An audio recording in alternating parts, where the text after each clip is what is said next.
वहीं हर कोई इस बात पर कमेंट कर रहा था कि सैम क्या करने वाला है।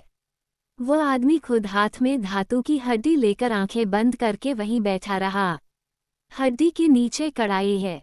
कड़ाही चट्टान से बनाई गई है जो ज्वालामुखियों के अंदर लावा के बगल में पाई जाती है। चट्टान उच्च तापमान का प्रतिरोध कर सकती है। सैम ने पहले जो रेडीमेड सांचे देखे हैं वे भी इसी चट्टान से बने हैं।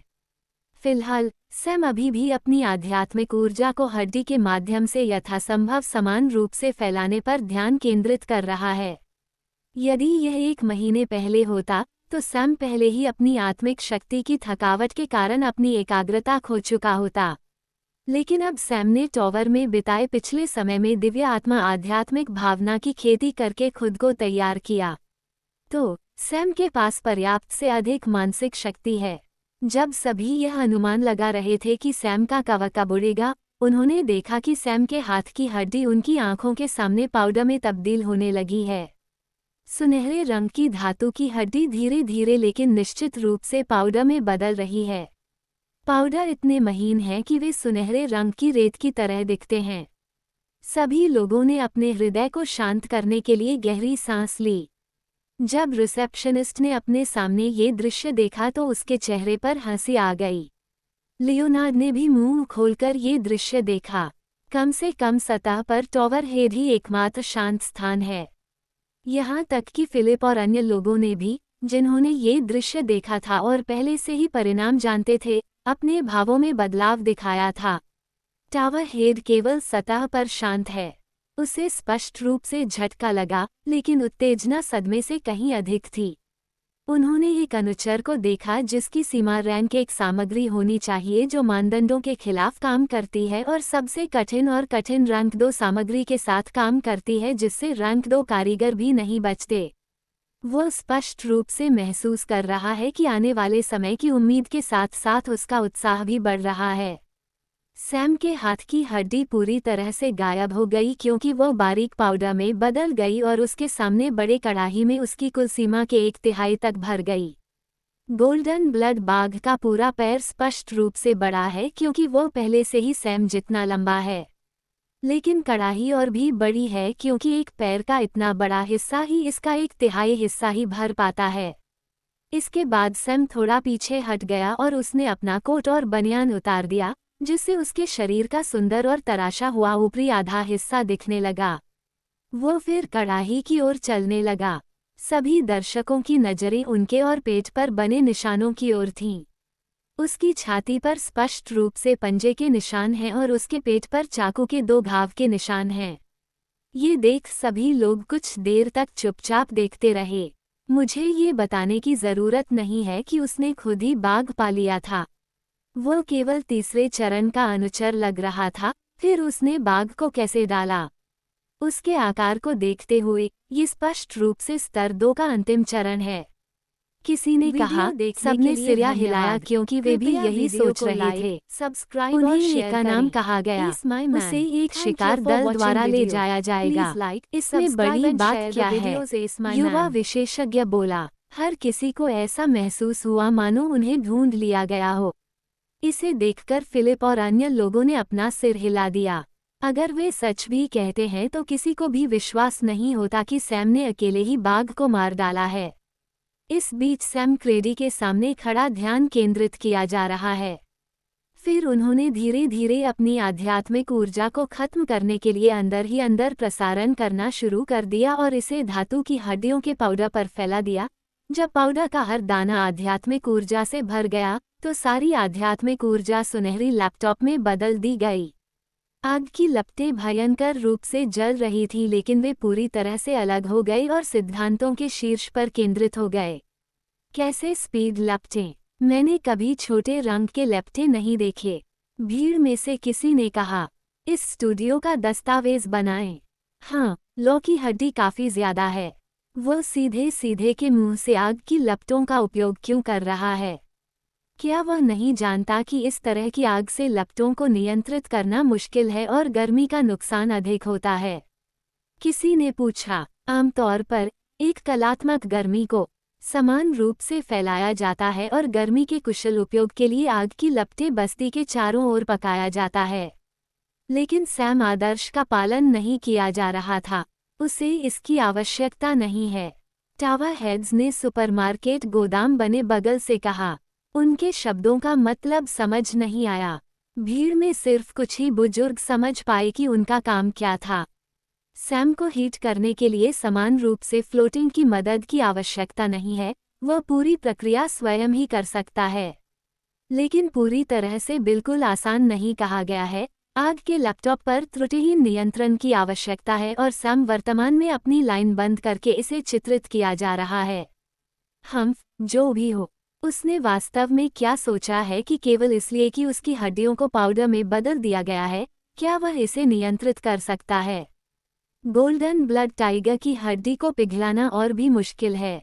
धर्मशास्त्री ने अपने ऊपर वही घृणा के साथ कहा।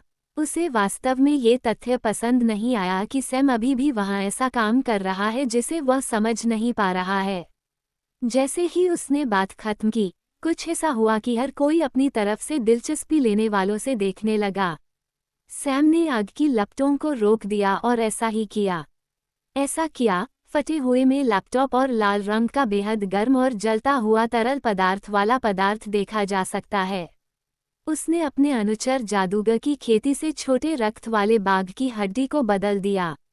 हर किसी के मन में यही एकमात्र विचार था जब वे दृश्य को देख रहे थे और रिसेप्शनिस्ट और सैम को चकित भाव से देख रहे थे। उन्होंने शुरू में सोचा था कि सैम की आत्मा के पत्थर ही अच्छे थे। उन्होंने सभी अजीब कारीगरों को देखा था। अब वे अन्य विचार कर रहे हैं। इस बीच सैम बिल्कुल भी परेशान नहीं दिख रहा था। वो बस अपना काम कर रहे हैं।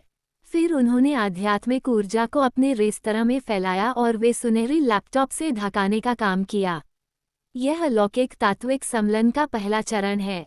सैम ने ये तब हासिल किया जब वो युद्ध तकनीक का अभ्यास कर रहा था क्योंकि उसकी शक्ति पर नियंत्रण बढ़ गया था। फिर सैम ने ब्रैडी को और सांचों की ओर चल दिया।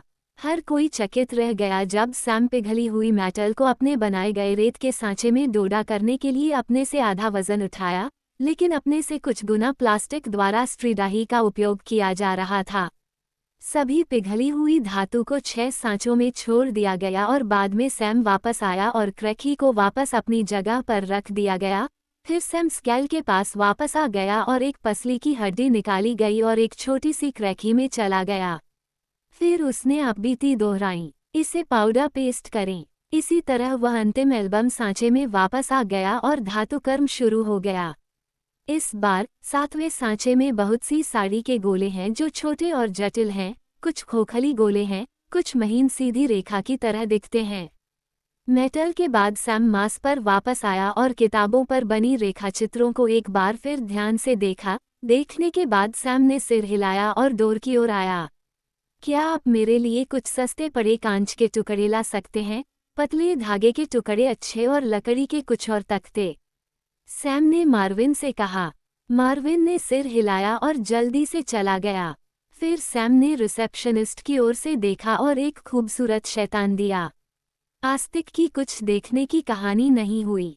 पहले उसने कुछ भी कहा था कि सैम नहीं कर सका, उसने कर दिया था और ऐसा अनोखा हुआ कि वह तेज गति से कर रहा था। लगभग 4 घंटे चले और एक सामान्य रैंक 2 कलाकार को केवल गोल्डन ब्लड बाघ की हड्डी को गर्म करने में इतना समय लगा। लेकिन सैम ने इसके साथ कई अन्य आर्किटेक्चर भी बनाए। अब वो केवल यही चाहती थी कि सैम के रेतरी के सांचे अच्छे न हों और उनका काम पूरा न हो सके। मार्विन कांच के उदाहरण से भरा एक बड़ा सुपरमार्केट का बैग वापस आ गया और पीछे से एक व्यक्ति को बड़ी संख्या में तख्तियां ले जाते हुए देखा जा सकता है। सैम ने बैग उठाया और वापस चला गया और फिर से काम शुरू करने वाला था कि सैम ने टावर हेड से बात करते हुए कहा, आपने गोल्डन ब्लड टाइगर की हड्डी को पिघलाने की इतनी गहराई वाली तकनीक कहाँ से सीखी? यहाँ तक कि मैं भी इसे पार नहीं कर पाया। सैम ने बस अपना हिला सिराया बताया और बिना कुछ बोले रूम में वापस आ गया जैसे कि उसने इस सवाल से चकित हो गया। असल में सैम की तकनीक को ग्राउंड स्टैंडर्ड के आधार पर बिल्कुल भी गहन चीज नहीं माना जा सकता है। हाँ, उसके पास अद्भुत अग्नि नियंत्रण है, लेकिन इसका मुख्य कारण हड्डी का पिघलना संभव नहीं है। मुख्य युक्ति यह पाउडर बनाने में है। सैम ने ऊष्माचालन सिद्धांत के मूल सिद्धांत का उपयोग किया। यदि कोई धातु बड़ी हो तो उसे पिघलाना कठिन होगा। क्यों? क्योंकि जब कोई भी पदार्थ अपना चरण बदलता है, अर्थात जब वह ठोस रूप से तरल रूप में बदल रहा होता है, तो उसे एक महत्वपूर्ण तापमान बिंदु तक पहुंचने के बाद बड़ी मात्रा में ऊष्मा ऊर्जा को अवशोषित करने की आवश्यकता होती है, जिसे पिघलने बिंदु के रूप में जाना जाता है। इसे पदार्थ की गुप्त ऊष्मा कहते हैं। यदि सामग्री बड़ी मात्रा में है, तो उसके तापमान को पिघलने बिंदु तक बढ़ाने में अधिक समय लगेगा और गुप्त ताप सीमा तक पहुंचना कठिन होगा। क्योंकि ऊष्माचालन के नियम के अनुसार उच्च चालकता और बड़े सतह क्षेत्र वाली धातु ऊष्मा को अवशोषित करने के बजाय परिवेश में ले जाने की प्रवृत्ति रखती है। यही कारण है कि आधुनिक पृथ्वी में लोग ढलाई के लिए इस प्रकार की सामग्रियों का उपयोग नहीं करेंगे और इसके बजाय पाउडर धातु विज्ञान की ओर जाएंगे। सैम ने बस इस सिद्धांत का उपयोग किया और बड़ी हड्डी को लाखों इकाइयों में बदल दिया जो बहुत छोटी हैं। ये संस्थाएं पाउडर में मौजूद दाने हैं। फिर उन्होंने प्रत्येक दाने को अलग करने के लिए अपनी आध्यात्मिक ऊर्जा का उपयोग किया और उसे अलग अलग पिघलाने के लिए आग का उपयोग किया। इसे गहन नहीं कहा जा सकता, बल्कि आधुनिक धरती पर इसे बर्बादी ही कहा जाएगा। क्योंकि पाउडर धातु विज्ञान में पाउडर को पिघलाया नहीं जाता है। पाउडर को एक सांचे में डालने के बाद एक नया बंधन बनने तक उन्हें एक निश्चित तापमान तक गर्म किया जाएगा।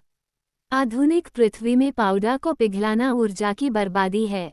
लेकिन सैम को इस दुनिया में वह समस्या नहीं थी। सैम वापस कमरे में आया और काम करता रहा। उसके पास काम करने के लिए कुल 12 घंटे हैं और उसने केवल 8 घंटे से थोड़ा अधिक का उपयोग किया।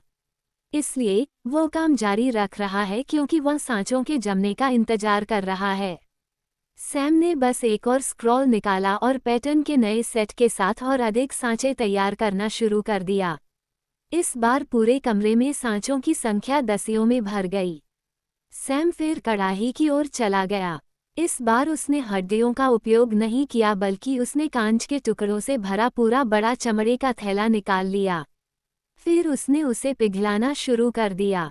इस बार ज्यादा समय नहीं लगा और फिर इसे कमरे के 90% से ज्यादा सांचों में डालना शुरू कर दिया।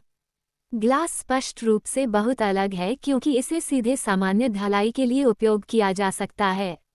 लेकिन पृथ्वी पर कांच को इस तरह से इस्तेमाल नहीं किया जा सकता क्योंकि जैसे ही यह 1 सेकंड के लिए गर्मी छोड़ता है तो ये जम जाता है।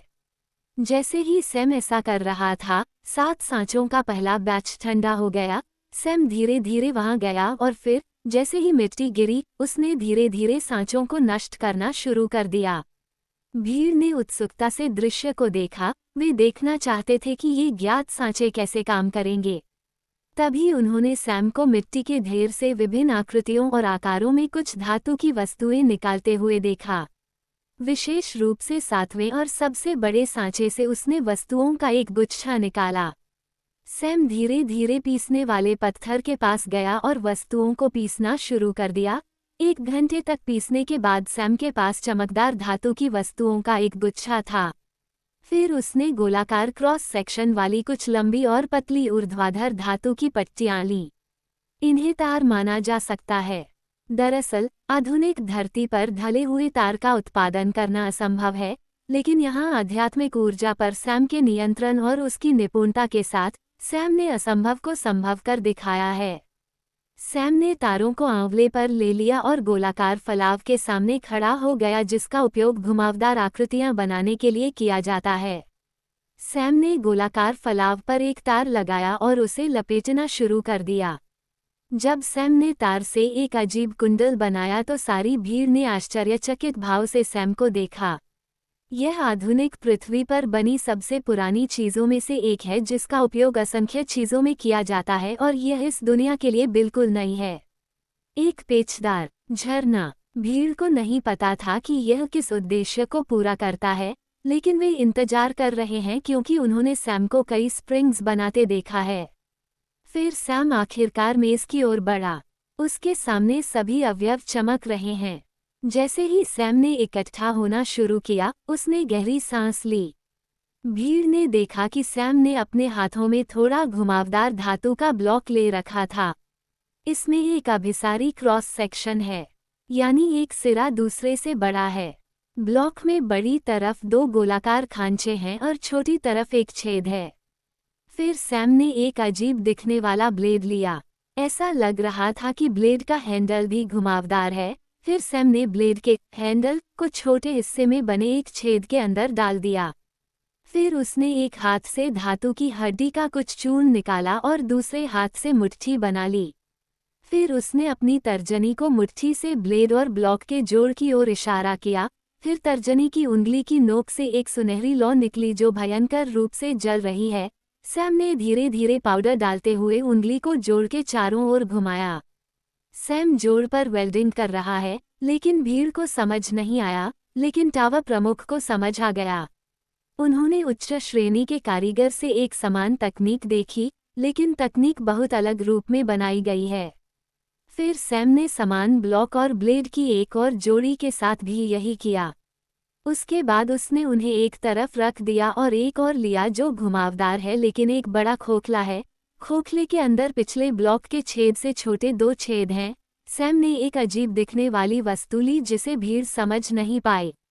वस्तु एक लंबी बेलनाकार छड़ की तरह दिखती थी जिसके ऊपर एक मोटी धातु की डिस्क लगी हुई थी। यह एक पिस्टन है। सैम ने पिस्टन रॉड को ब्लॉक के अंदर डाला और फिर दूसरा पिस्टन लिया और दूसरे छेद के साथ भी ऐसा ही किया। फिर सैम ने सावधानीपूर्वक ब्लेड से वेल्ड किए गए पिछले ब्लॉक को लिया और खोखले के अंदर डाला। 2 पिस्टन हेड धातु ब्लॉक पर खांचे के अंदर पूरी तरह से डाले गए हैं। सैम ने ब्लॉकों के दूसरे सेट के साथ वही क्रियाएं दोहराईं। फिर सैम ने सेट को पलटा। वहां 2 बहुत छोटे छेद देखे जा सकते हैं और वहां एक लंबा आयताकार छेद है। सैम ने छोटे छेदों के अंदर सिक्के जैसी 2 वस्तुएं डालीं। फिर सैम ने 2 स्प्रिंग्स ली और छेदों के अंदर डाल दी और फिर से सिक्कों की एक जोड़ी डाली। फिर सैम ने स्टोरेज से तरल पदार्थ की एक बोतल निकाली और डालना शुरू कर दिया। ये धधकते पृथ्वी बैल का खून है जिसे उसने पहले मार डाला था। इसे विशेष सामग्री की एक बोतल में सुरक्षित रखा जाता है। उसकी हरकतों से भीड़ और भी भ्रमित हो गई, लेकिन अब उन्हें कोई जवाब नहीं मिलेगा। सैम ने धीरे धीरे खून डाला और फिर दूसरे सेट के साथ वही क्रियाएं दोहराईं।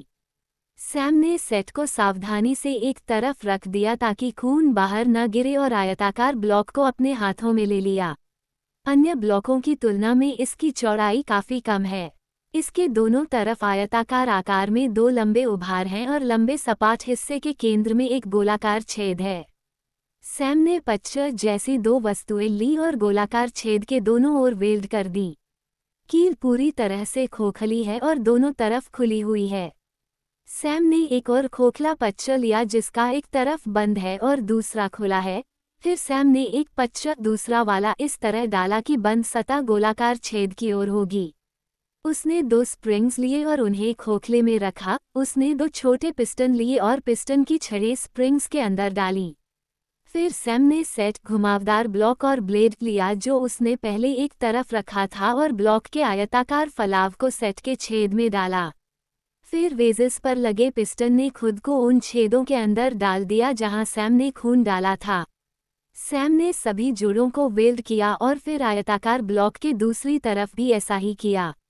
अब एक आयताकार ब्लॉक के दोनों किनारों पर अनियमित क्रॉस सेक्शन के आधे अर्धचंद्र के साथ एक अजीब दिखने वाली वस्तु है। वस्तु को देखकर भीड़ को समझ नहीं आया कि इसका क्या मतलब निकाला जाए। यहाँ तक कि टावर हेड भी थोड़ा खोया हुआ लग रहा था। फिर सैम ने स्टोरेज से एक छोटी सी पतली रस्सी जैसी चीज निकाली। ये ब्लेजिंग अर्थ बुल की रीढ़ की हड्डी है।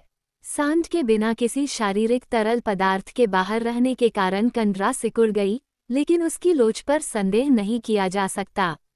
सैम ने टेंडन के सिरों को दोनों तरफ ब्लेड के जोड़ के पास एक छोटे से छेद के अंदर डाला। भीड़ को इसकी भनक ही नहीं लगी। सैम ने दोनों तरफ कुछ धातु का पाउडर डाला और उसे पिघलाकर जम गया। सैम अंतिम चरण पर आ गया। मेज पर केवल 3 वस्तुएं बची हैं। एक अजीब दिखने वाली तख्ती जैसी वस्तु और एक छोटा धातु का फ्रेम और एक सिक्के जैसी वस्तु। सैम ने केंद्रीय आयताकार ब्लॉक के निचले हिस्से पर धातु के फ्रेम को वेल्ड किया। भीड़ को पहली बार कुछ समझ आया। ये हैंडल है। वे समझ गए क्योंकि सैम ने उसे अपने हाथ से पकड़ रखा था। फिर सैम ने अजीब दिखने वाली तख्ती ली। वे आकृति को नहीं पहचान पाते, लेकिन आधुनिक पृथ्वी का कोई भी व्यक्ति जो अंग्रेजी वर्णमाला जानता है, वह पहचानेगा कि यह अलग अलग फॉन्ट कवर पेज में 2 एस अक्षरों के हस्तक्षेप से बनी आकृति है। आकृति के निचले हिस्से पर एक गोलाकार उभार है। सैम ने छेद के अंदर उभार डाला, फिर सिक्के जैसी वस्तु ली और उस उभार के साथ वेल्ड किया जो मुश्किल से दूसरी तरफ से बाहर आया। फिर सैम ने पूरी वस्तु को अपने हाथों में लिया और उसे अपने हाथों से पकड़ लिया। एस आकार वस्तु के समानांतर नहीं है बल्कि कुछ हद तक बाहर की ओर झुका हुआ है। लेकिन सैम को इसकी परवाह नहीं थी क्योंकि यह जानबूझकर किया गया था। सैम ने आखिरी बार अपनी रचना को साफ किया और फिर धीरे धीरे मंच की ओर चल दिया। ऐसा लगता है कि वह खत्म हो गया है, बाहर की भीड़ में से एक व्यक्ति ने कहा। लेकिन यह वास्तव में क्या है? मैं समझ नहीं पा रहा हूँ। मैं भी। टॉवरहेड, क्या आप जानते हैं कि यह क्या है? बहादुर लोगों में से एक ने पूछा। लेकिन टॉवरहेड ने सिर हिला दिया। सैम हथियार को मंच पर ले गया और अपना हाथ मंच पर हथेली के आकार के खांचे पर रख दिया। मंच पर 2 खांचे हैं। एक थोक सिक्के के आकार का है। ये वह जगह है जहां कलाकारों के बाजार रखे जाते हैं जब वे आकलन के लिए उत्पाद बेचते हैं। वे जांच के लिए आगे बढ़ने के लिए बज को खांचे में वजन और अपने हाथ पर वजन बढ़ाते हैं। टावर स्पिरिट उत्पाद रैंकिंग का आकलन। इसका उपयोग उत्पाद आकलन के साथ साथ प्रचार परीक्षण के लिए भी किया जाता है। नए परीक्षकों को पथरी के खांचे पर हाथ रखना होगा। जैसे ही सैम ने अपनी आध्यात्मिक समझ फैलानी शुरू की, उसने अपनी आंखें बंद कर लीं। उन्हें ऐसा महसूस हुआ जैसे उनका निजी मंच पूरी तरह से खुला है और उनकी आंखों में एक अलौकिक जगह है। सैम की दृष्टि के सामने एक मानव प्रतिमा थी। उनके मन में टावर स्पिरिट का विचार आया। आपका क्या नाम है? टावर स्पिरिट ने न्यूट्रल स्वर में पूछा। सैम। अपने उत्पाद का उपयोग करें और उसके उपयोग के लिए एक आकर्षक परिदृश्य की कल्पना करें। इसकी क्षमता पूर्ण रूप से है। यदि आप स्वयं अपने उत्पाद का उपयोग नहीं कर सकते हैं, तो आप एक कल्वेटर की कल्पना के साथ मांग कर सकते हैं और इसका उपयोग कर सकते हैं। परीक्षण अब शुरू होता है, टावर स्पिरिट ने कहा और खो गया। सैम ने अपने हाथों की ओर देखा। उसके हाथ में सुनहरी धातु की वस्तु है। साफ है कि यही है जिसे उसने कुछ देर पहले बनाया था। सैम ने अपनी आंखें बंद कर ली और एक परिदृश्य की कल्पना की। सैम को अपना आकलन 1 घंटे बाद शुरू हुआ, परंतु वह निश्चित नहीं है। भीड़ अधीर होने लगी। उसे कितना समय लगेगा? भीड़ में से किसी ने कहा। हाँ, बहुत समय हो गया। है कि वह सूचीबद्ध हो गया हो और केवल दिखावा कर रहा हो। इस बार ये लियोनार्ड है, परंतु उसे अपनी बात पर विश्वास न हुआ। वह सैम के प्रदर्शन से हतप्रभ है। उसे बस यही आशा थी कि वह अंतिम चरण में शामिल हो जाएगी। किसी को ये भी आशा थी कि वह स्थापित हो जाएगा। वह स्वीकारोक्ति है। वह बहुत समय पहले शर्त के बारे में भूल गया था। वह आर्टिस्ट है और खेती की खेती एकोलाइट के चरम पर है। वह हाल ही में 18 साल की उम्र में कलाकार बनी। यह एक बड़ी उपलब्धि है। आमतौर पर कलाकार अंतिम चरण में परीक्षण देते हैं, लेकिन अब उसने किसी को देखा जो प्रारंभिक चरण में अनुचर है और उच्च रैंक की पढ़ाई के साथ काम कर रहा है।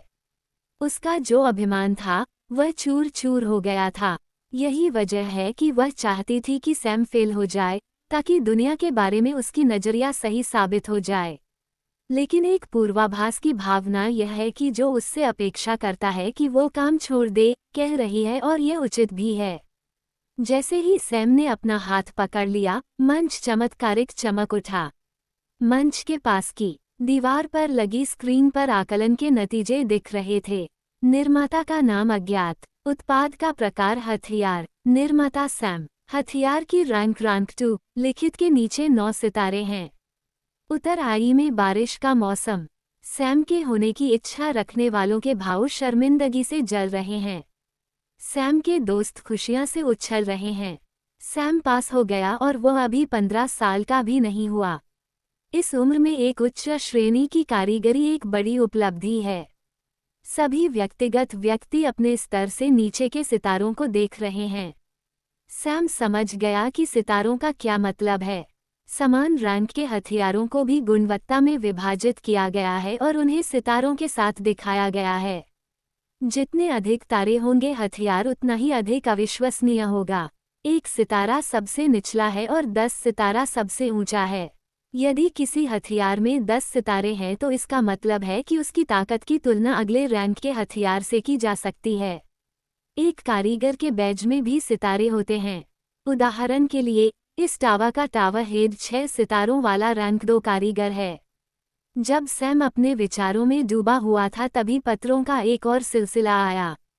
परीक्षा मूल्यांकन। उम्मीदवार सैम। परिणाम उत्तीर्ण। रैंक छद्म रैंक 2 हथियार कारीगर रैंक 3 विद्वान कारीगर। परिणाम को देखते हुए सैम ने अहंकारपूर्ण मुस्कुराहट छोड़ी। उन्होंने इसी परिणाम की कामना की। छद्म रैंक 2 का मतलब है यदि निचली खेती रैंक का एक कारीगर उच्च रैंक बना सकता है तो उसे छद्म रैंक का खिताब मिलेगा।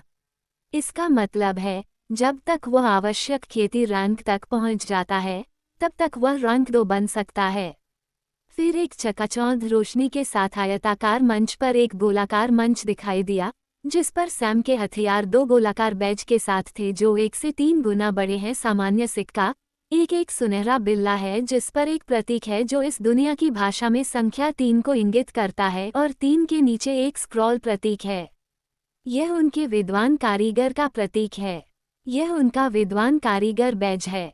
दूसरा बैज काले रंग का है। आमतौर पर हथियार कारीगर बैज चांदी के रंग में होता है। काला रंग छद्म रैंक को दर्शाता है। बैज पर नंबर 2 है।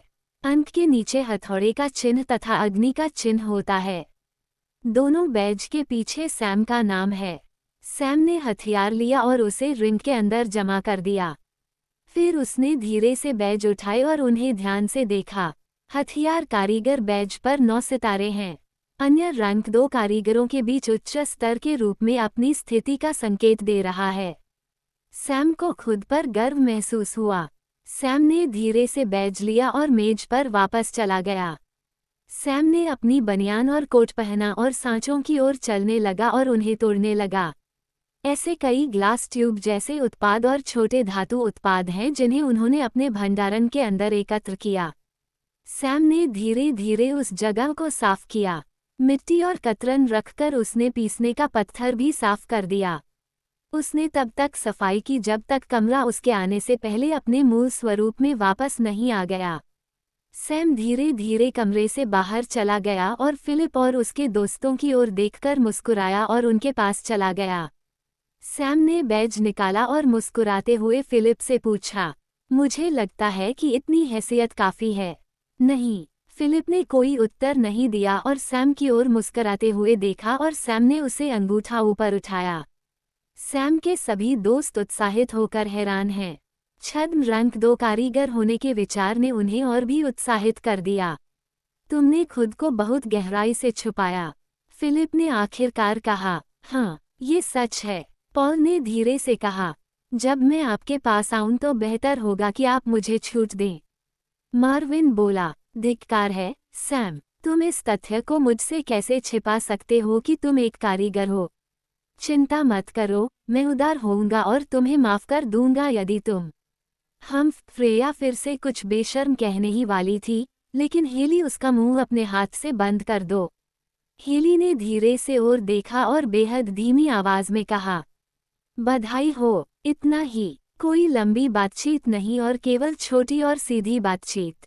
जब वे बातचीत कर रहे थे तो भीड़ में मौजूद अन्य सभी दर्शक बस उन्हें देखते रहे। कोई भी बीच में आना नहीं चाहता, कोई छोड़ना भी नहीं चाहता। आखिरकार ऐसा हर दिन नहीं होता कि किसी व्यक्ति का सामना किसी विलक्षण व्यक्ति से हो और कोई भी उससे बात करने और संबंध बनाने का प्रयास करने का मौका नहीं छोड़ना चाहता। वे सभी प्रशिक्षु कारीगर हैं और रैंक 1 के कारीगर हैं। इसलिए उच्च रैंक वाले कारीगर के साथ संबंध रखना हमेशा फायदेमंद होता है। लेकिन किसी में टोकने की हिम्मत नहीं है। आखिरकार वे सभी खड़े होकर तमाशा देखते रहे जब रिसेप्शन में सैम के साथ दुर्व्यवहार हो रहा था। न केवल उन्होंने बीच में नहीं टोका, बल्कि रिसेप्शनिस्ट को वो करने और कहने दिया जो वह चाहती थी। अब उनके पास बातचीत शुरू करने के लिए कोई चेहरा नहीं है। माफ कीजिए श्रीमान, आखिरकार किसी ने संपर्क किया। वह शख्स कोई और नहीं बल्कि टावरहेड है।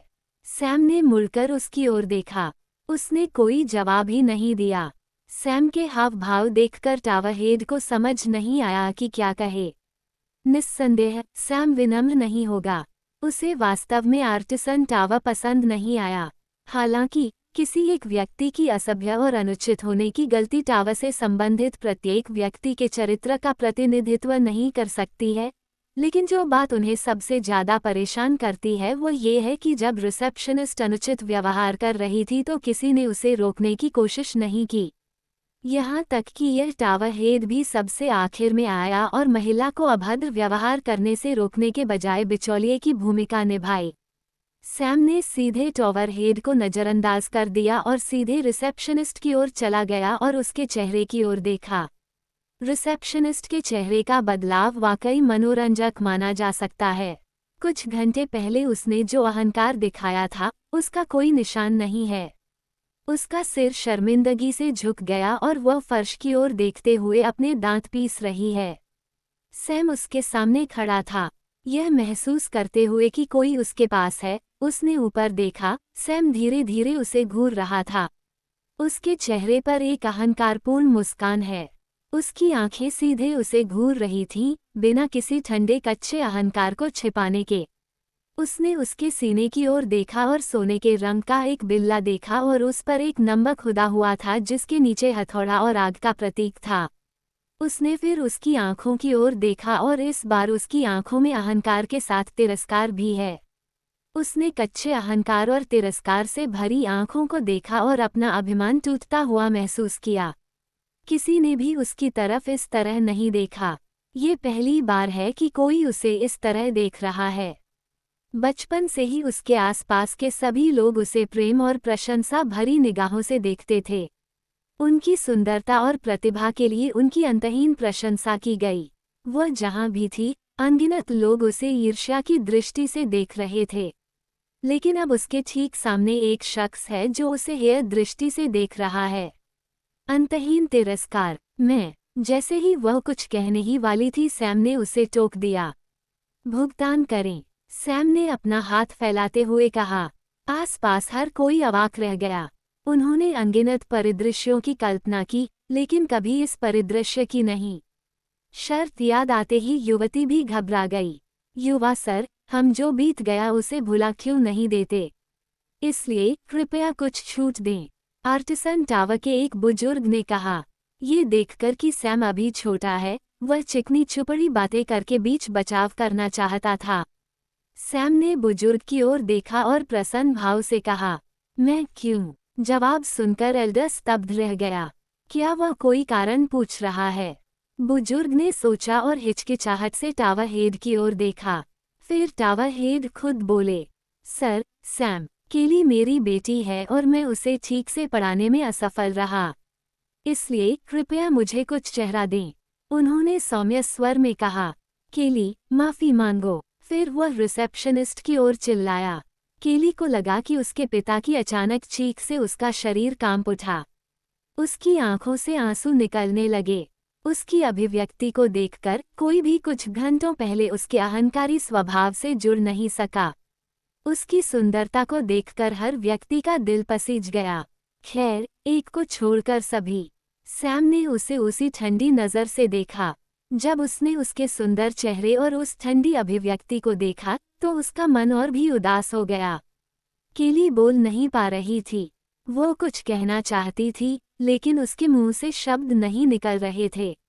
वह नहीं जानती कि यह गुस्से की शर्मिंदगी के कारण था। हा हा हा, क्या तुमने वह देखा? उसके पास कहने के लिए कुछ भी नहीं है। मैं यहाँ इंतजार करते करते थक गया हूँ, सैम ने ठंडे स्वर में हंसते हुए कहा। उसने केली की ओर देखा और दोहराया, भुगतान करें। उसने फिर भी कोई जवाब नहीं दिया। क्या क्या तुम्हें सचमुच लगता है कि मेरे पास पूरा दिन है? भुगतान कर दो, सैम ने पूछा जब उसका स्वर कठोर हो गया। केली लगभग रोने लगी। उसने उसका चेहरा देखा जो रोने वाला था। फिर वह टॉवर हेड की ओर मुड़ा और बोला, क्या आप बिचौलिए नहीं हैं? आप चुप क्यों हैं?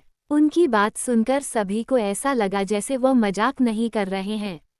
उन्होंने पहले सोचा कि वह अपमान को दूर करने के लिए कुछ परेशानी उठाएगा और अपनी उच्च रैंक वाले कारीगर की स्थिति के साथ यहाँ उपद्रव करेगा। लेकिन ऐसा लगता है कि वह सचमुच पैसे मांग रहा है। लेकिन यह अभी भी उनके लिए परेशानी का सबब है, क्योंकि आर्टिसन टावर की आय से भी 90,000 स्पिरिट स्टोन का भुगतान करना आसान नहीं है। उन्हें अपने उच्च अधिकारियों को ये बात समझानी होगी। तो एकमात्र परिणाम ये है कि उसे स्वयं भुगतान करने दिया जाए। और यह उस लड़की के लिए स्पष्ट रूप से असंभव है जो हाल ही में एक कारीगर बनी है। तो अब एक ही विकल्प बचा है। सर सैम, मैं उसके लिए इसका भुगतान कैसे करूं? टावर हेड ने पूछा। भले ही उसने बिना किसी हिचकिचाहट के कहा, उसे अंदर ही अंदर अपने दिल से खून बहता हुआ महसूस हुआ। पहले तो उसने सोचा कि चूंकि उसका अपनी बेटी से विवाद हो गया था और उसने उसे रिसेप्शन पर काम पर लगा दिया था, इसलिए वह शर्त में बीच बचाव करके उसका थोड़ा मनोरंजन कर लेगा। उसने वास्तव में दांव लगाने के बारे में कोई विचार नहीं किया था। उनकी प्रारंभिक धारणा यह है कि युवक जितना चबा सकता है उससे अधिक काटने की कोशिश कर रहा है। इसलिए असफल होने के बाद वह सिर्फ प्रवेश शुल्क लेगा और अपनी बेटी को समझाकर और साथ ही उसकी ओर से उस लड़के को सबक सिखाकर बाकी रकम वापस कर देगा। भले ही युवा रैंक 1 कारीगर बन गया हो, वह सीधे रैंक 2 कारीगर के रूप में अपनी वरिष्ठता का उपयोग संघर्ष में मध्यस्थता करने और इसे मजाक में टालने के लिए कर सकता है। यह उनकी प्रारंभिक योजना है। लेकिन युवक ने स्क्रिप्ट का पालन नहीं किया। उसने अभी अभी परीक्षा दी और उसे रैंक दे दी। ये 90,000 स्पिरिट पत्थर पिछले 2 वर्षों की बचत है जिसे वह बना रहा है। अब वे सभी चले जाएंगे।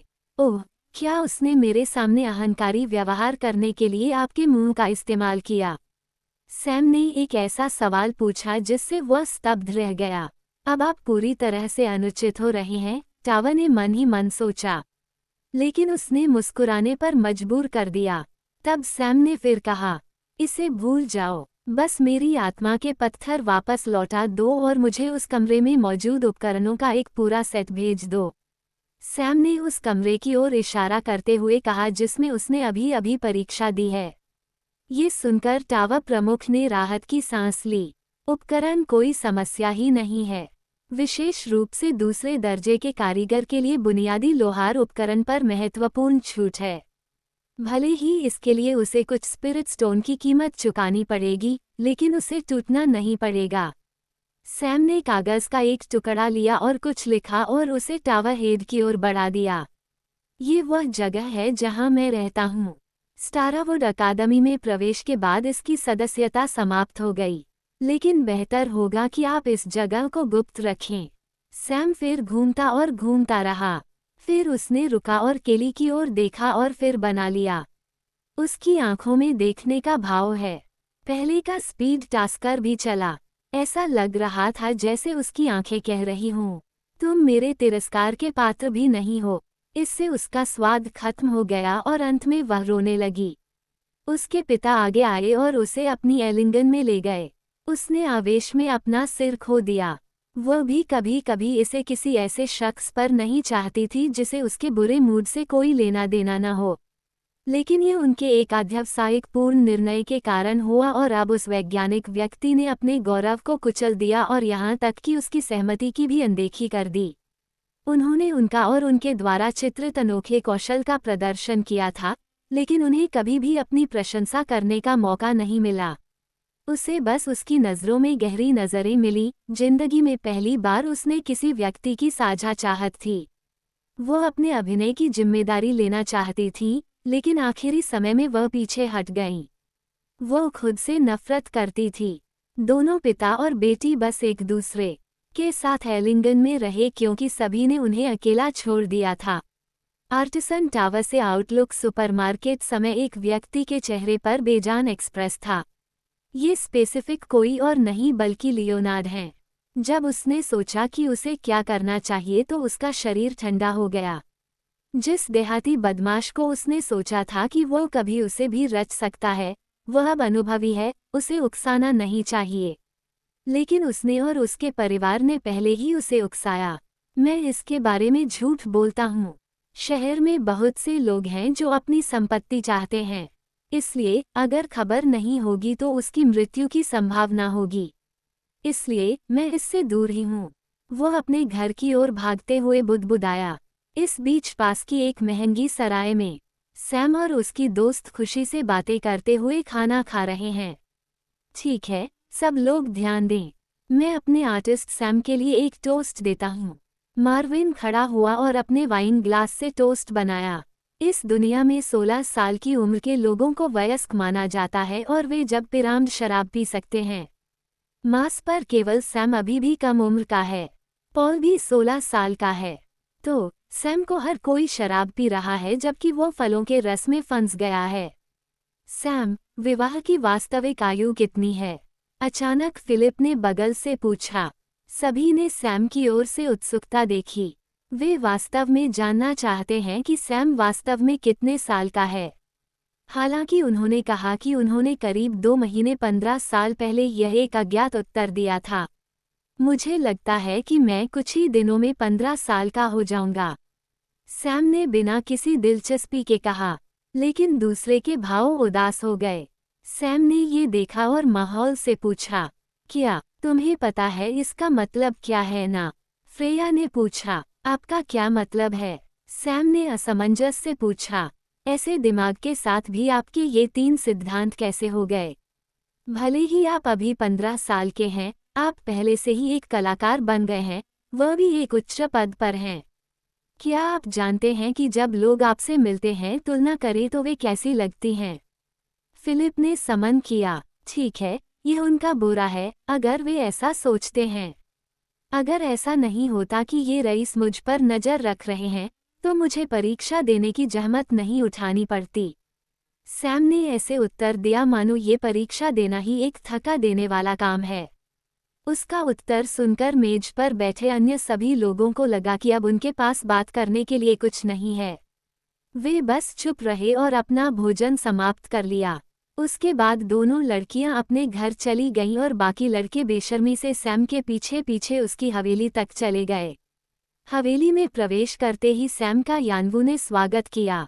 सैम के आर्टिसन टॉवर पर जाने से पहले यानवू ने कहा कि वह कुछ करने के लिए बाहर जाना चाहता है और फिर चला गया।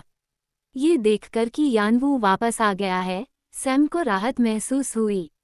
सैम को लगा कि यानवू के मन में कुछ है लेकिन उसने कुछ नहीं पूछा। सैम और अन्य लड़के लिविंग रूम में बैठे और बातें करने लगे। फिलिप ने बीच में पूछा, सैम क्या तुम्हें पता है कि एडमिशन कैसे होते हैं? नहीं, ठीक है, फिर मैं आपको बता दूंगा। दरअसल हम इसे साधारण प्रवेश नहीं कह सकते, क्योंकि इसमें वे लोग शामिल हैं जो पिछले साल अकादमी में प्रवेश ले चुके हैं। फिलिप ने कहा, क्यों? सैम ने भ्रमित स्वर में पूछा। बात यह है कि प्रक्रिया न केवल प्रवेश के लिए है, बल्कि पिछले वर्ष के छात्रों के मूल्यांकन के लिए भी है। वे प्रतियोगिता के अंतिम दौर में परीक्षा के लिए पिछले वर्ष के छात्रों को उम्मीदवारों के खिलाफ खड़ा करेंगे। इसलिए हम भी शामिल हैं। इस बार मार्विन ने उत्तर दिया। दरअसल परीक्षा में शामिल होने के लिए योग्यताएं क्या हैं? सैम ने पूछा। पहली और सबसे महत्वपूर्ण उम्र और खेती। मूल्यांकन का पहला दौर यह है, उम्मीदवारों की उम्र 16 वर्ष से अधिक नहीं होनी चाहिए और 15 वर्ष से कम नहीं होनी चाहिए। उम्र का आकलन उच्च परिशुद्धता के साथ किया जाएगा, दिनों तक मापते हुए। मैं और पॉल उसी समय परीक्षा देना चाहता था, इसलिए मैंने पिछले साल परीक्षा दी। अब मैं 17 साल की होने वाली हूँ और वो लगभग 16 साल का है। जब खेती के मूल्यांकन की बात आती है, न्यूनतम आवश्यकता 9वें चरण की शुरुआत है और इसमें कोई समस्या नहीं है, कोई अनुचर के अंतिम चरण तक नहीं पहुंचता है। फिलिप ने समाप्त किया। दूसरे दौर में सभी के लिए निःशुल्क प्रतियोगिता द्वारा बड़ी संख्या में उम्मीदवारों को हटा दिया जाएगा। ये हर बार बदलता है, लेकिन इसमें हमेशा कुछ खतरा रहेगा, हमेशा कुछ मौतें होंगी। जो प्रतियोगिता के बाद भी बचे हैं अकादमी में प्रवेश मिलेगा। थोड़ा रुकने के बाद मार्विन ने बात जारी रखी। तीसरी और अंतिम प्रतियोगिता सीनियर्स और परीक्षा के बाद बचे उम्मीदवारों के बीच समूह लड़ाई है। इस प्रतियोगिता में वे नए और वरिष्ठों को उनके परिणामों के अनुसार रैंक देंगे और स्कोर के आधार पर एक महत्वपूर्ण इनाम दिया जाएगा। मार्विन ने समझाना समाप्त किया। सैम सोचने लगा और उसने एक प्रश्न पूछा, क्या हथियारों पर प्रतिबंध लगेगा? फिलिप ने कहा, रैंक 1 से ऊपर के किसी भी हथियार को खारिज कर दिया जाएगा। उम्मीदवार एरे डिस्क और शिलालेखों का भी उपयोग नहीं कर सकते हैं। गोलियां और अन्य दवाओं की भी अनुमति नहीं है। ठीक है, तो तुम परीक्षा के लिए अच्छे से तैयारी करो, तो हम कल तुमसे मिलने नहीं आएंगे। अकादमी में मिलते हैं। सैम को अकेला छोड़कर फिलिप और अन्य लोग चले गए। उनके जाते ही यानवू सैम के सामने आकर उतरा। सैम, मुझे कुछ दिनों के लिए बाहर जाना है, यानवू ने उतरते ही कहा। क्या हुआ? सैम ने यानवू से पूछा, क्योंकि उसे उसकी गंभीरता का एहसास हुआ। मुझे कुछ जांच करनी है, मैं 10 दिनों के भीतर वापस आऊंगा, यानवू ने सैम को आश्वस्त करते हुए कहा। सैम को जानवरों के लिए शहर के गेट से जो टोकन मिले थे, वे उन पर एक विशेष आभा छोड़ देते हैं, जिससे शहर के सुरक्षा गार्ड उन्हें पहचान लेते हैं। इसलिए यानवू अपनी इच्छानुसार आ जा सकता है। भले ही उसके पास वह न हो, फिर भी वह एक साधारण कौवा बन सकता है और अपनी इच्छानुसार यात्रा कर सकता है। ये देखकर कि यानवू अधिक बात करने को तैयार नहीं है, सैम ने आगे नहीं पूछा। ठीक है, सुरक्षित रहो, अगर तुम्हें कोई समस्या हो तो मुझे बताना। यानवू ने सिर हिलाया और उड़ गया। सैम ने बस आह भरी और धीरे धीरे सोने के लिए अपने शयनकक्ष में चला गया। सैम अपने बिस्तर पर लेट गया और बस छत की ओर देखता रहा। कुछ देर बाद उसकी आंखें बंद हो गईं और वह धीरे धीरे नींद के आगोश में चला गया। अगले दिन सुबह लियोनार्ड ने वास्तव में उस खबर के दायरे को कम करके आंका जो एक 15 वर्षीय छद्मभ्रांत 2 कारीगर लाएगा। इस समय तक पूरे शहर को पता चल गया था कि शहर में एक युवा और उच्च पदस्थ कारीगर है। इस खबर ने उस समय भी अधिक ध्यान आकर्षित किया जब एक युवक ने कुलीन परिवारों के खिलाफ फायर स्पिरिट पत्थरों का उपयोग करके नीलामी में ऊंची कीमत पर एक हवेली खरीदी। लेकिन किसी को भी इन दोनों युवकों के बीच कोई संबंध नजर नहीं आया। सैम सड़कों पर चल रहा था और उसने लोगों को अपने बारे में बातें करते सुना।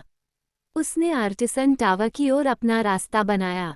जैसे ही वह टावर में दाखिल हुआ, कारीगर टावर में काम करने वाले अकड़ गए। आमतौर पर पहली मंजिल एक हथियार की दुकान है और एक रिसेप्शनिस्ट उन लोगों की देखभाल के लिए वहां रहेगा जो दुकान से हथियार खरीदने के अलावा अन्य उद्देश्यों के लिए टावर पर आए थे।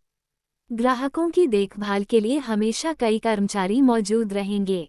यदि सैम जैसा उच्च पदस्थ कारीगर टावर में प्रवेश करता है तो वे उसकी सेवा करने के लिए खुशी से उछल पड़ेंगे।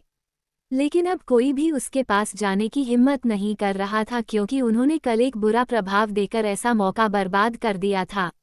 सैम रिसेप्शन की ओर चल दिया। जब सैम ने रिसेप्शन पर बैठे व्यक्ति को देखा तो आश्चर्यचकित हुए बिना नहीं रह सका, क्योंकि रिसेप्शन में व्यक्ति कल जैसा ही है। केली, जो टावर हेड की बेटी है, उसे उम्मीद नहीं थी कि वह इतने हंगामे के बाद अगले ही दिन रिसेप्शन पर काम करेगी। जब सैम ने उसकी ओर देखा तो उसने भी उसकी ओर देखा और उनकी नज़रें मिलीं। जब उसने उसे देखा तो वह घबराए बिना नहीं रह सकी। उसने कल का सारा अभिमान खो दिया। कल जो हठधर्मिता उसने प्रदर्शित की थी, उसका कोई चिन्ह नहीं है।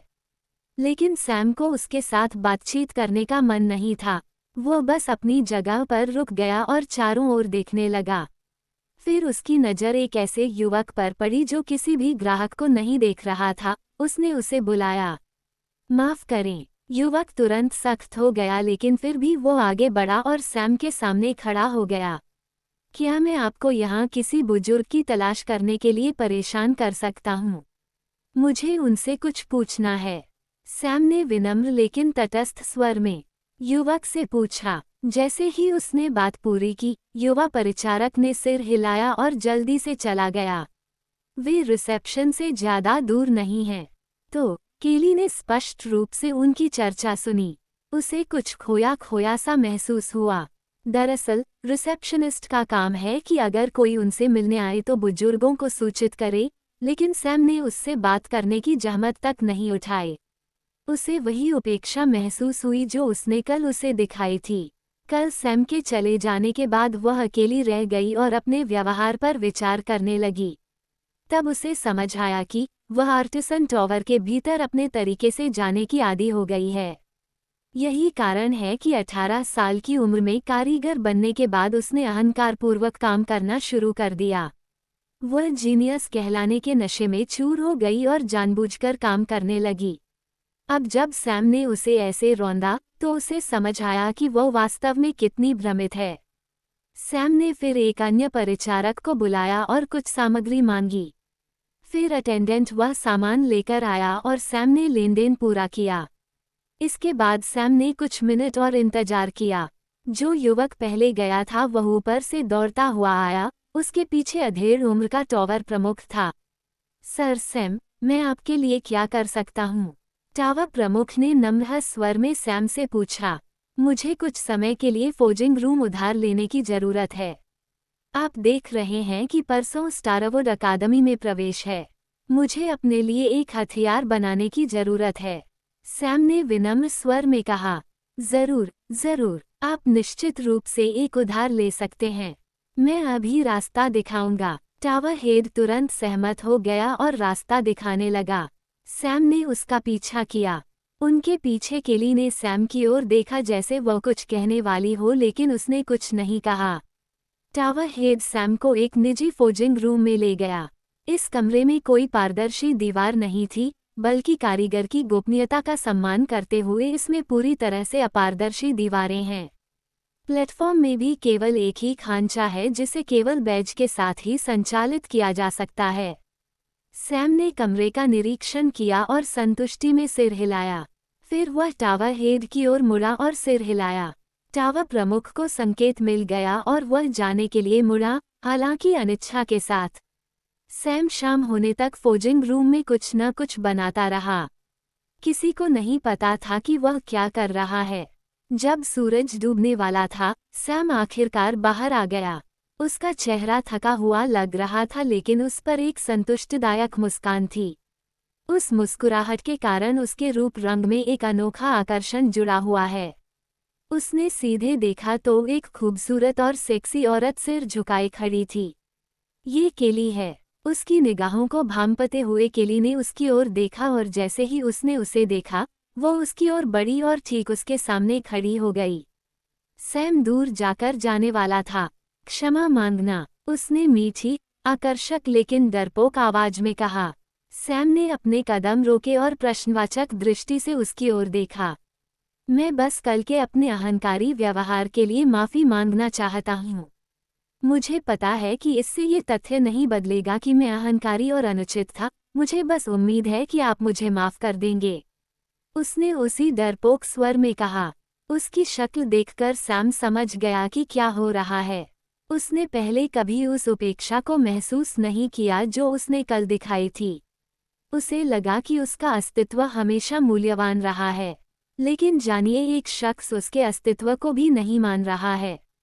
उसे देखकर सैम ने आह भरी। आप माफी क्यों मांगते हैं? सैम ने पूछा। वह स्तब्ध रह गई और चुपचाप उसे देखती रही। वो कुछ कहना चाहती थी, लेकिन वह नहीं जानती कि इसे कैसे व्यक्त किया जाए। सैम ने फिर जारी रखा। अगर आप अहंकारी हैं तो मुझे कोई फर्क नहीं पड़ता।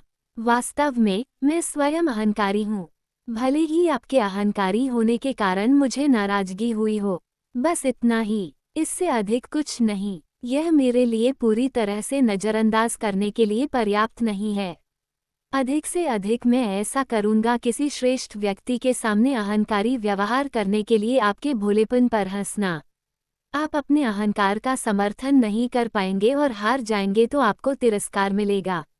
लेकिन अगर आप अपने शब्दों को भी नहीं रख सकते हैं, तभी आप वह अस्तित्व बनेंगे जो मैं हूँ स्वीकार नहीं करूँगा। सैम ने बात पूरी की और बिना पीछे मुड़े वहाँ से चला गया। केली, विचारमग्न भाव के साथ वहीं खड़ी रही और कुछ देर बाद वह मुस्कुराए और उस दिशा की ओर देखने लगी जिस ओर सैम चला गया है। दरअसल सैम को इतनी बातें करना पसंद नहीं है, लेकिन जब उसने केली को देखा तो उसमें खुद को देखा। अपने पिछले जीवन में एक समय ऐसा भी आया था जब सैम दूसरों की स्वीकृति के अलावा कुछ नहीं चाहता था। जब सैम को अपनी सारी मेहनत और प्रतिभा का फल मिलना शुरू हुआ तो वह अपने से श्रेष्ठ सभी लोगों की स्वीकृति के अलावा और कुछ नहीं चाहता था।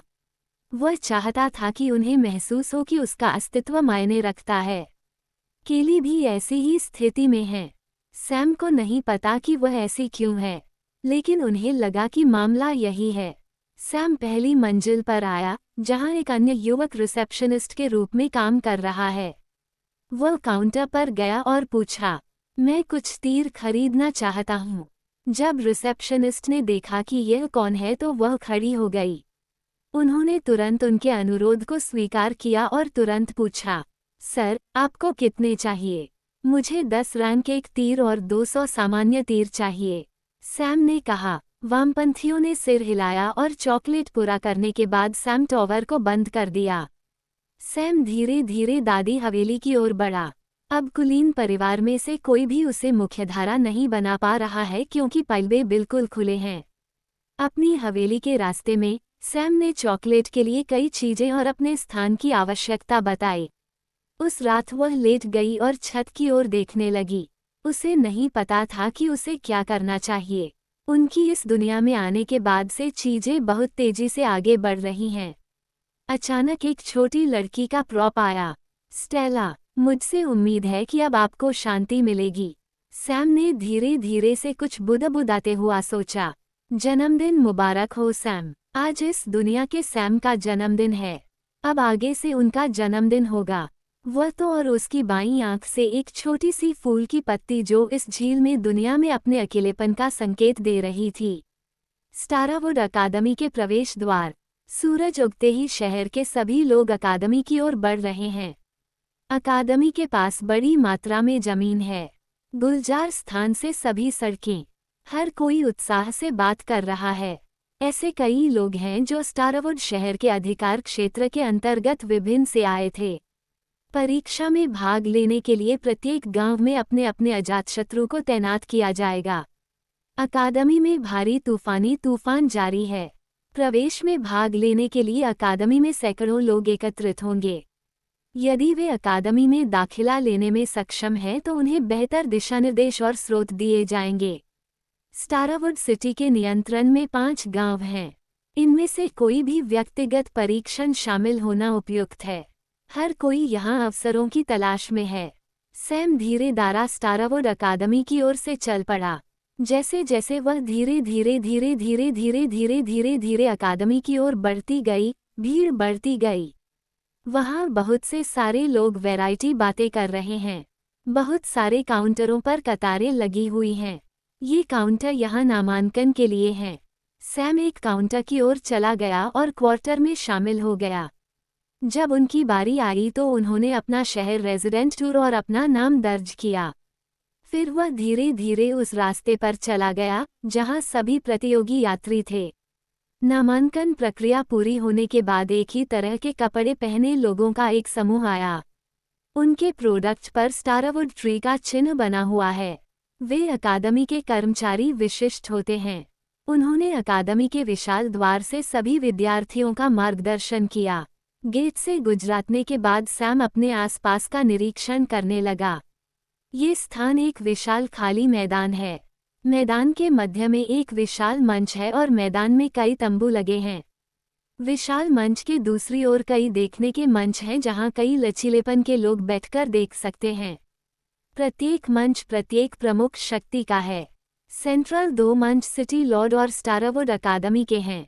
सिटी लॉर्ड के मंच पर स्नोसिले ब्लू कलर के कपड़े राजसी रूप वाला एक मध्यम आयु वर्ग का व्यक्तिगत कुर्सी पर रखा गया है। वह कोई और नहीं बल्कि सिटी लॉर्ड है। वह बैरन रैंक के एक कुलीन व्यक्ति हैं जो स्टारावुड सिटी के अंतर्गत आने वाले क्षेत्र के प्रभारी हैं। वह यहाँ के सभी लोगों में सबसे मजबूत है। केवल स्टारावुड अकादमी के निर्माता ही उनके समकक्ष हैं। सिटी लॉर्ड उसके बगल में एक अनोखा चेहरा है। वो हेली है। वह अभयारण्य की भीड़ में किसी को तलाशती नजर आ रही थी। सैम फिर स्टारवुड की अकादमी के मंच की ओर मुड़ गया। वहां एक जैसी वर्दी में कई बुजुर्ग शख्सियतें बैठी हैं। वहां मुख्य सीट पर एक अधेड़ उम्र का आदमी बैठा हुआ था, जो नगर के स्वामी से थोड़ा बड़ा लग रहा था और अपनी आंखें बंद कर रहा था। उनके चारों ओर एक विद्वतापूर्ण वातावरण है। उनकी भौहें स्पष्ट रूप से उनकी शांतिपूर्ण स्थिति का संकेत दे रही हैं। उनका फिगर मस्कुलर नहीं बल्कि दुबला पतला है। उसकी कांस्य त्वचा अद्वितीय आकर्षण की हल्की चमक देती है। वह स्टारवुड अकादमी के प्रिंसिपल हैं, जो सिटी लॉर्ड के लिए एकमात्र मैच भी हैं। सैम ने फिर अन्य प्लेटफार्मों की ओर देखा और कुछ परिचित चेहरे पाए। मार्कस एवरग्रीन को फिलिप के साथ बातचीत करते हुए देखा जा सकता है और पॉल भी बातचीत में शामिल होने की भरपूर कोशिश कर रहा है। वे अच्छे मूड में लग रहे हैं। तभी सैम को दूसरे मंच पर एक और परिचित चेहरा दिखाई दिया।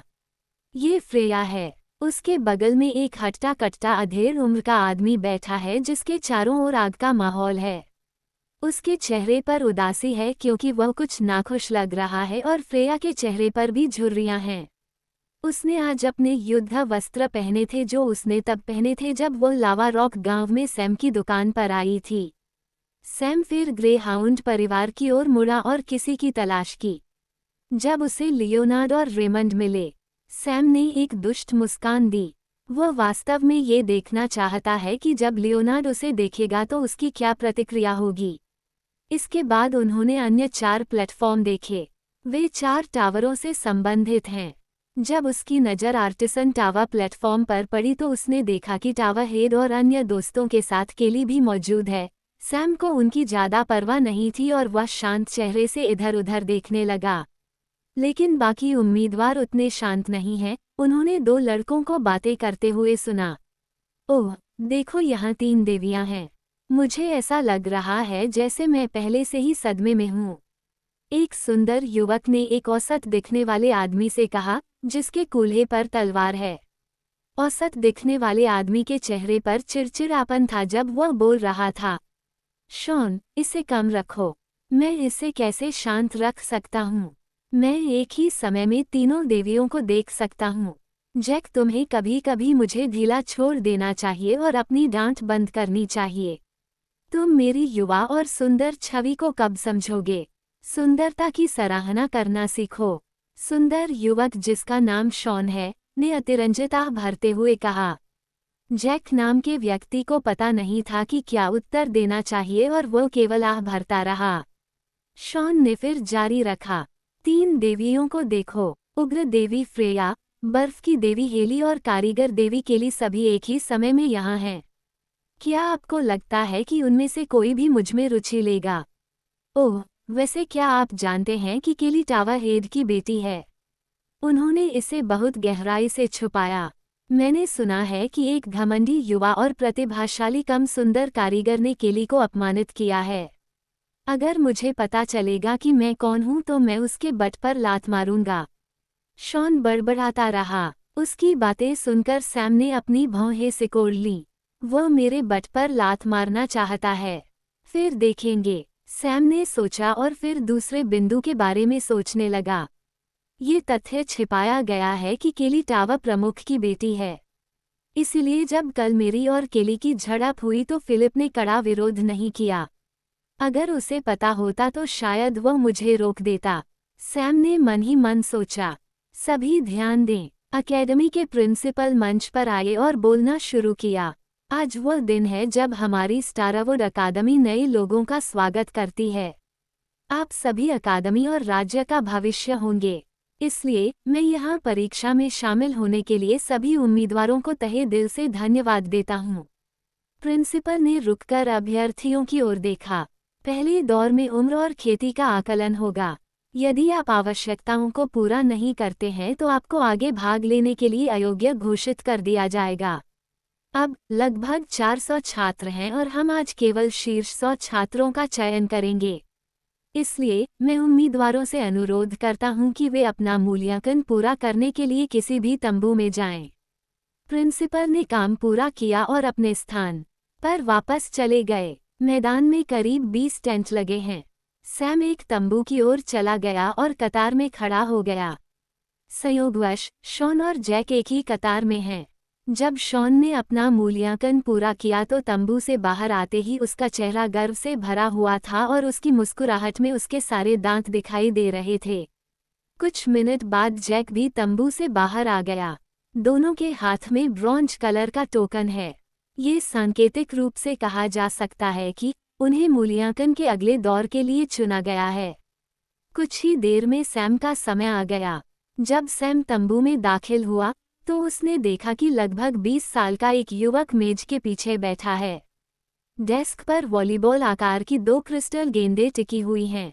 अंदर जाने के बाद युवक ने उसकी ओर देखा और पूछा, नाम? सैम। कृपया आगे आएं और अपना हाथ इस बाएं क्रिस्टल पर रखें, युवक ने धीमी आवाज में कहा। सैम ने अपना हाथ बाईं ओर के क्रिस्टल बॉल पर रखा और क्रिस्टल बॉल चमक उठी। तभी सैम को अपनी हथेली पर चुभन महसूस हुई।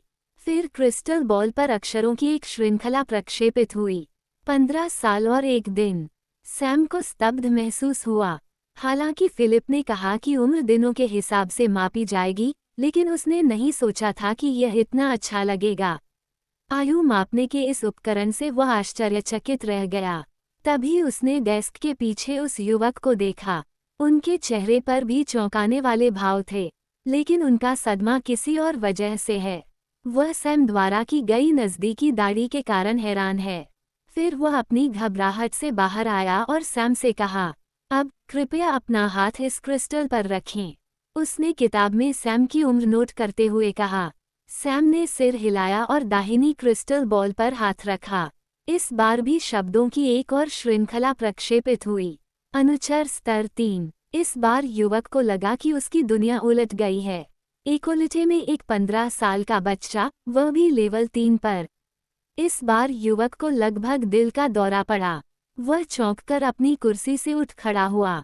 सैम को अपनी हरकतों से काफी हैरानी महसूस हुई। क्षमा करें, अब मुझे क्या करना चाहिए? सैम ने पूछा। कुछ भी नहीं, युवा अपनी घबराहट से बाहर आया और उसने सैम को एक कांस्य चिन्ह दिया।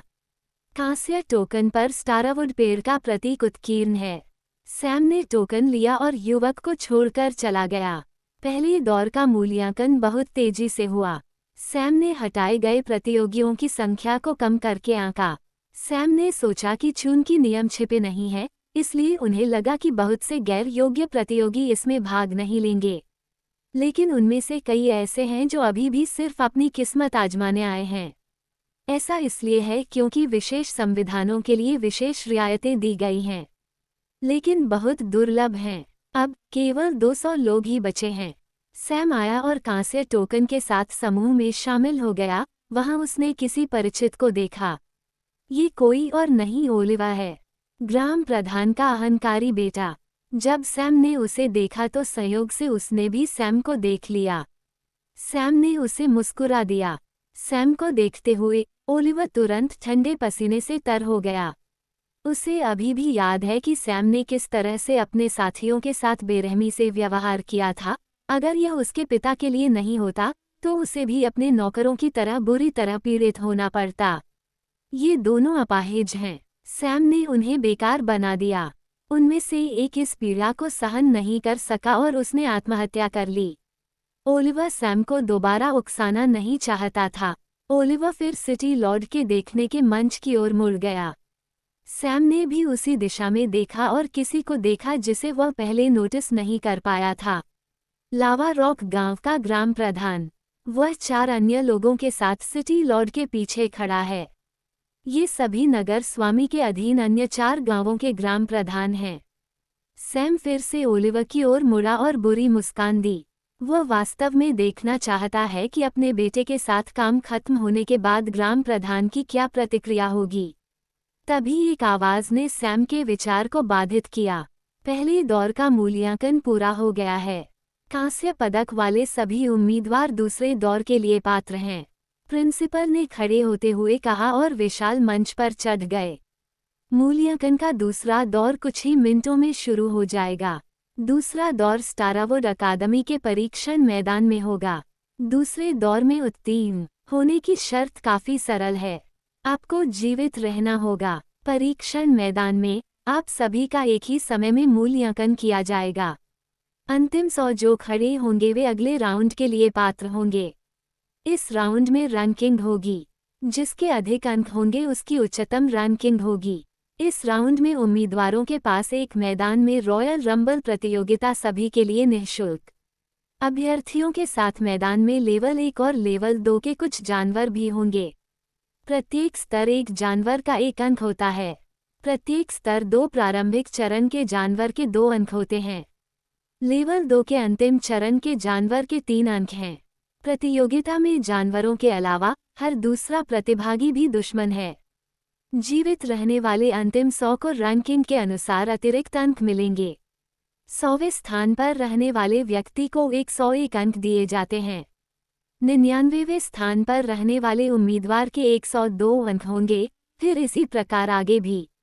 भले ही आपने कई जानवरों को मार डाला हो और बहुत सारे अंक अर्जित किए हों, यदि आप शीर्ष 100 तक जीवित रहने में विफल रहे तो बाकी अंक हटा दिए जाएंगे। तो सावधान रहो, आपका जीवन आपकी अपनी जिम्मेदारी है। यदि आप जीवन के लिए खतरे में हैं और हार मानना चाहते हैं, कांस्य टोकन को कुचल दें और शिकार के मैदान का निर्माण आपकी रक्षा करेगा। लेकिन अगर आप ऐसा नहीं करते हैं और जारी रखते हैं तो आपका जीवन आपकी अपनी जिम्मेदारी है। प्रतिस्पर्धा में बने रहने के लिए आप बाहरी सहायता को छोड़कर किसी भी साधन का उपयोग कर सकते हैं।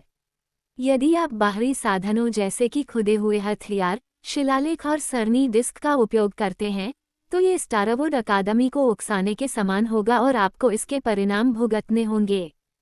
फिर प्रिंसिपल साहब ने कुलीन परिवारों की ओर मुख करके कहा, कुलीन घराने के योग्य परिवार कृपया आगे आएं और समूह में शामिल हों। फिर प्रत्येक घर के देखने के मंच से 5 से 8 लोगों का एक समूह आगे आया। आखिरकार लोग जुड़ गए। प्रिंसिपल ने फिर भीड़ को संबोधित करते हुए कहा, आप परीक्षण मैदानों तक इस बुजुर्ग का अनुसरण करेंगे। आप लोगों को सभी परीक्षण मैदानों में अलग अलग स्थानों पर रखा जाएगा। यदि कोई अन्य उम्मीदवार पास में है तो आपको अपने कांस्य टोकन से संकेत मिलेगा। समय सीमा कल सुबह होने तक है। सबसे योग्य व्यक्ति की जीत हो, प्रिंसिपल ने कहा और वापस देखने के मंच पर चले गए। प्रिंसिपल ने जिस बुजुर्ग की ओर इशारा किया उसने सभी अभ्यर्थियों को इशारा किया और उन्हें मैदान के पीछे वाले गेट की ओर ले गया। ये गेट एक राजसी दिखने वाली जगह के प्रवेश द्वार की ओर जाता था, जो एक शहर के चौराहे जैसा दिखता था। वहाँ विभिन्न इमारतें हैं। गेट के पीछे की दुनिया ही किसी शहर जैसी लग रही थी। फिर बुजुर्ग ने उन्हें एक ऐसे प्रवेश द्वार की ओर निर्देशित किया जहां एक समय में केवल एक ही व्यक्ति को प्रवेश की अनुमति हो सकती है। प्रवेश द्वार के दोनों ओर राजसी दिखने वाली ऊंची दीवारें हैं जो अंदर के दृश्य को रोकती हैं। बुजुर्ग ने पहले व्यक्ति को प्रवेश द्वार से जाने का इशारा किया और वह व्यक्ति गायब हो गया। उनके मन में टेलीपोर्टेशन फॉर्मेशन का विचार आया। तब सैम को उलझन महसूस हुई। यहाँ तक कि सबसे कम गुणवत्ता वाले टेलीपोर्टेशन फॉर्मेशन के लिए भी रैंक 4 फॉर्मेशन मास्टर की आवश्यकता होती है। लेकिन स्टारवुड शहर में केवल रैंक 2 फॉर्मेशन मास्टर है। उन्होंने इसे कैसे पूरा किया? सैम ने मन ही मन सोचा और आखिरकार उसकी बारी आ गई। जब सैम ने अपनी असाध्यताएं बनाई तो उसे थोड़ा चक्कर आ रहा था। जैसे ही उन्होंने टेलीपोर्ट में दिखाया, उन्होंने अपनी पीठ थपथपाई।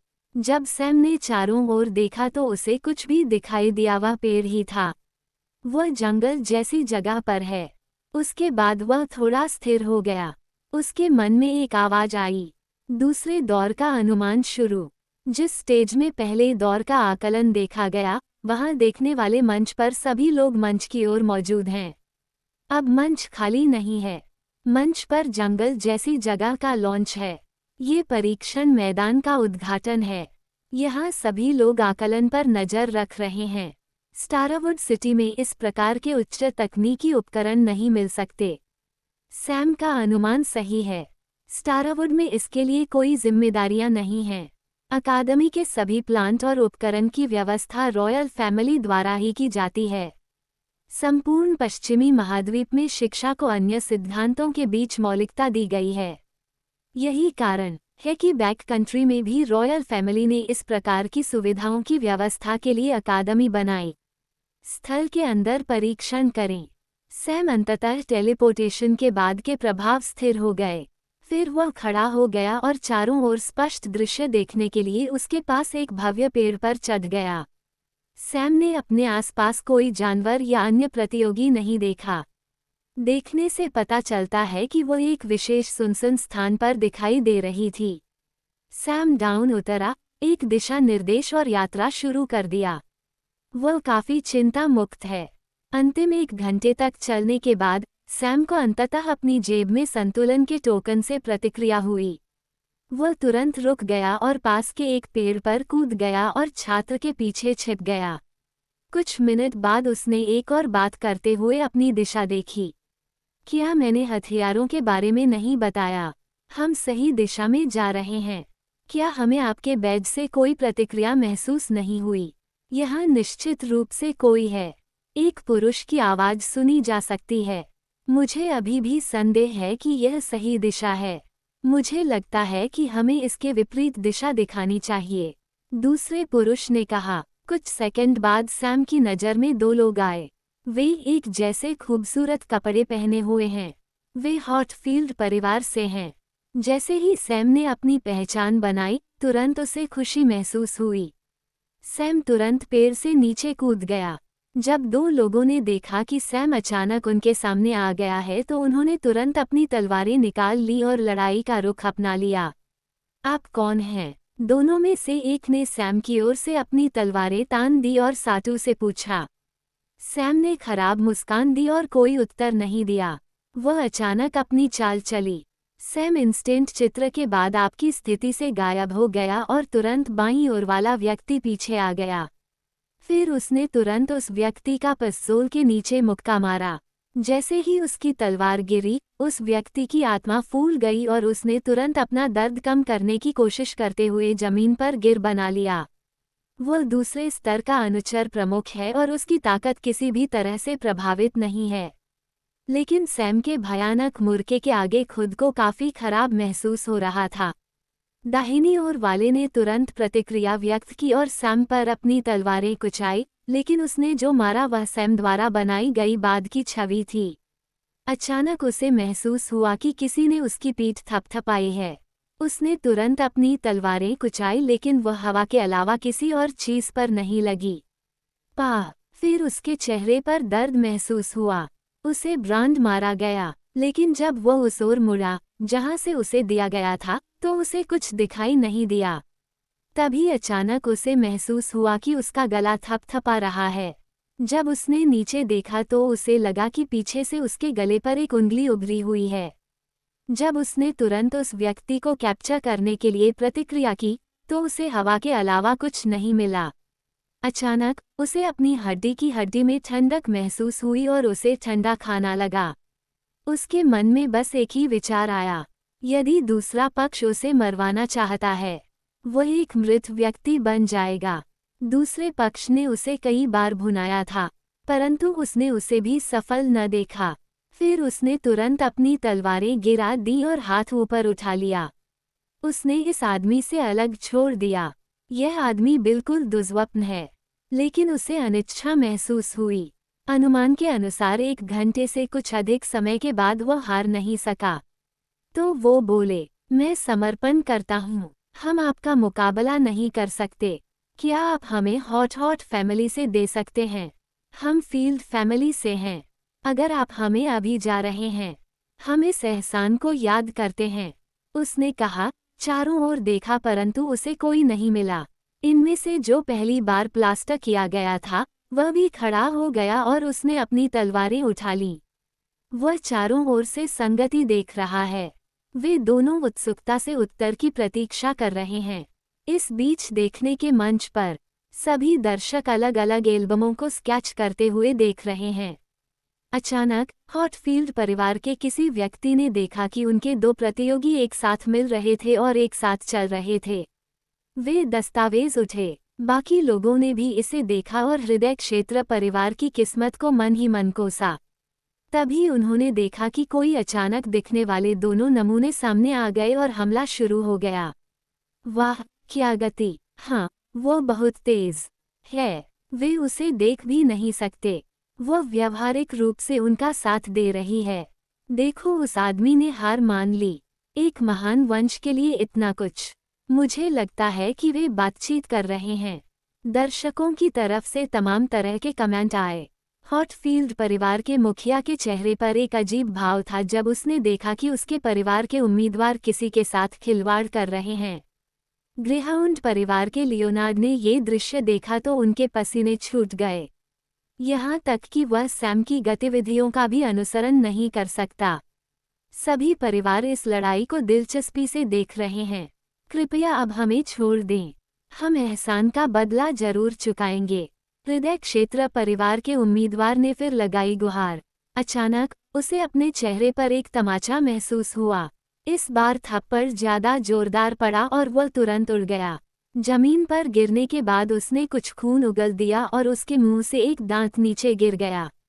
उसने तुरंत अपनी जेब से अपना कांस्य चिन्ह निकाला और उसे तोड़ दिया। वह तुरंत देखने के मंच पर प्रकट हुआ और राहत की सांस ली। दूसरे लड़के ने अपने साथी की हालत देखी तो उसने तुरंत लड़ना छोड़ दिया और वह अपना टोकन भी तोड़ने वाला था। लेकिन तभी अचानक एक हाथ ने बड़ी ताकत से उसकी बांह पकड़ ली। फिर उसने उस व्यक्ति की ओर देखा जिसने उसे रोका था। उसने काले कपड़े पहने हुए एक सुंदर युवक को देखा। उसके सुंदर चेहरे पर अहंकारपूर्ण मुस्कान है और उसकी आंखें शरारती रोशनी से भरी हैं। फिर उसने एक मुड़ा हुआ कागज निकाला और उस व्यक्ति के हाथ में देते हुए कहा, इसे अपने परिवार के मुखिया के पास ले आओ। फिर उसने अपना हाथ छोड़ दिया। हॉटफील्ड परिवार के उम्मीदवार ने पत्र लिया और तुरंत अपना टोकन तोड़ दिया। उन्हें देखने के प्लेटफार्मों पर भी ले जाया गया। उसने खुद को स्थिर किया और चारों ओर देखा। बस एक और शख्स है और वो है उसका साथी। बाहर होने वाले पहले दो उम्मीदवार वास्तव में हॉटफील्ड परिवार से हैं।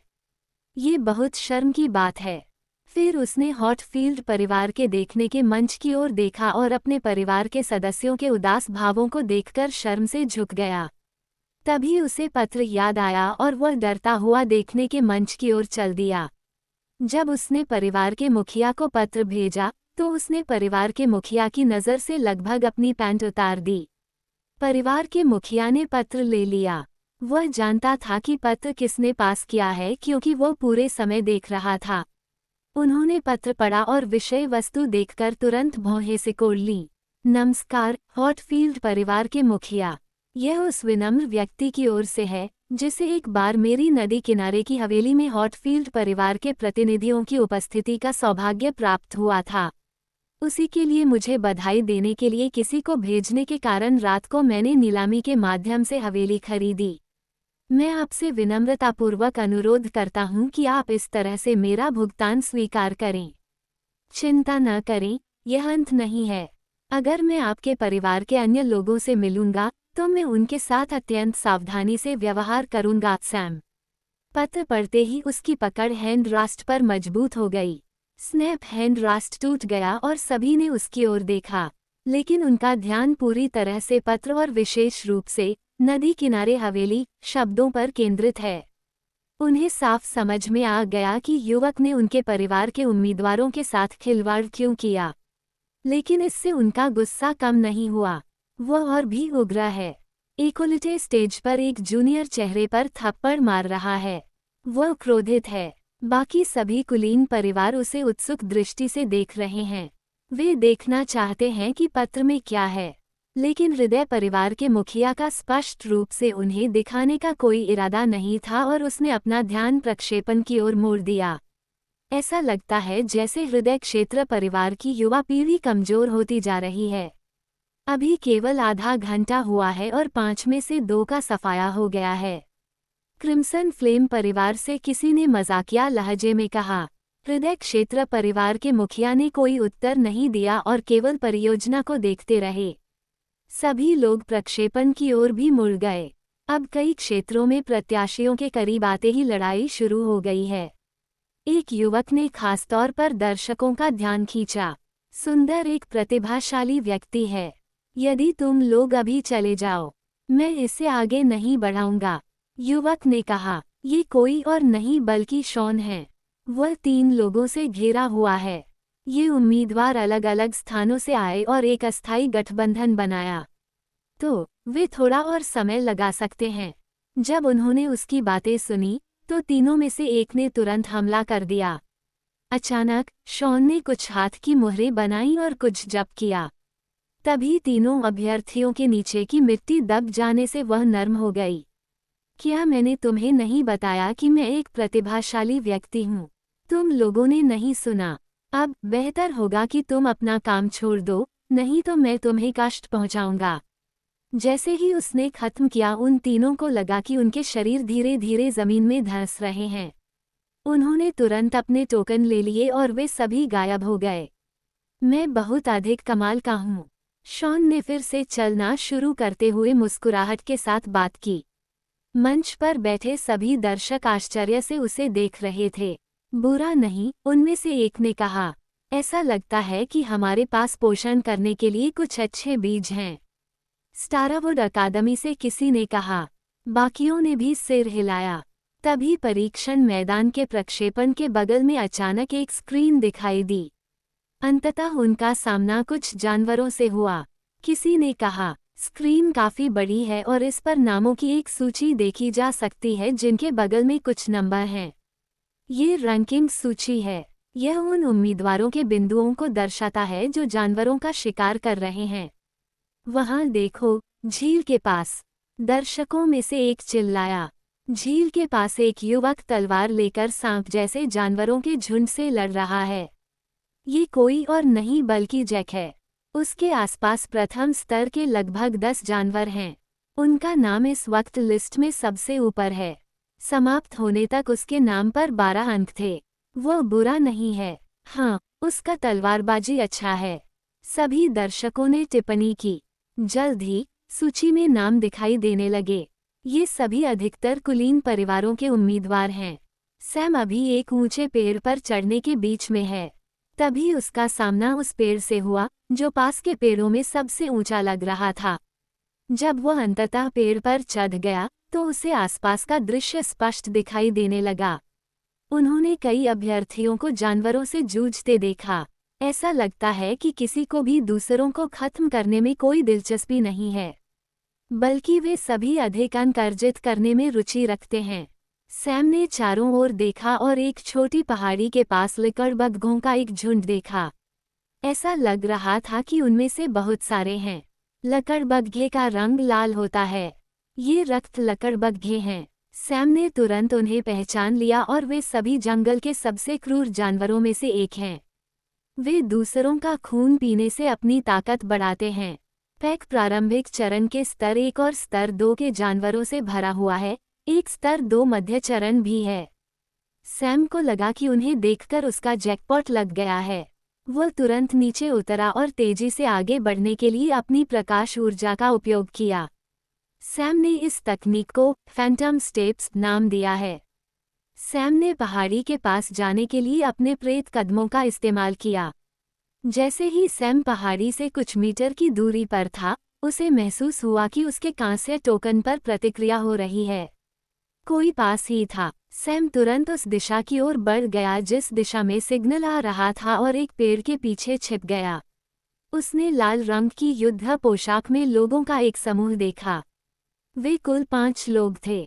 वे सभी क्रिम्सन फ्लेम परिवार के उम्मीदवार हैं।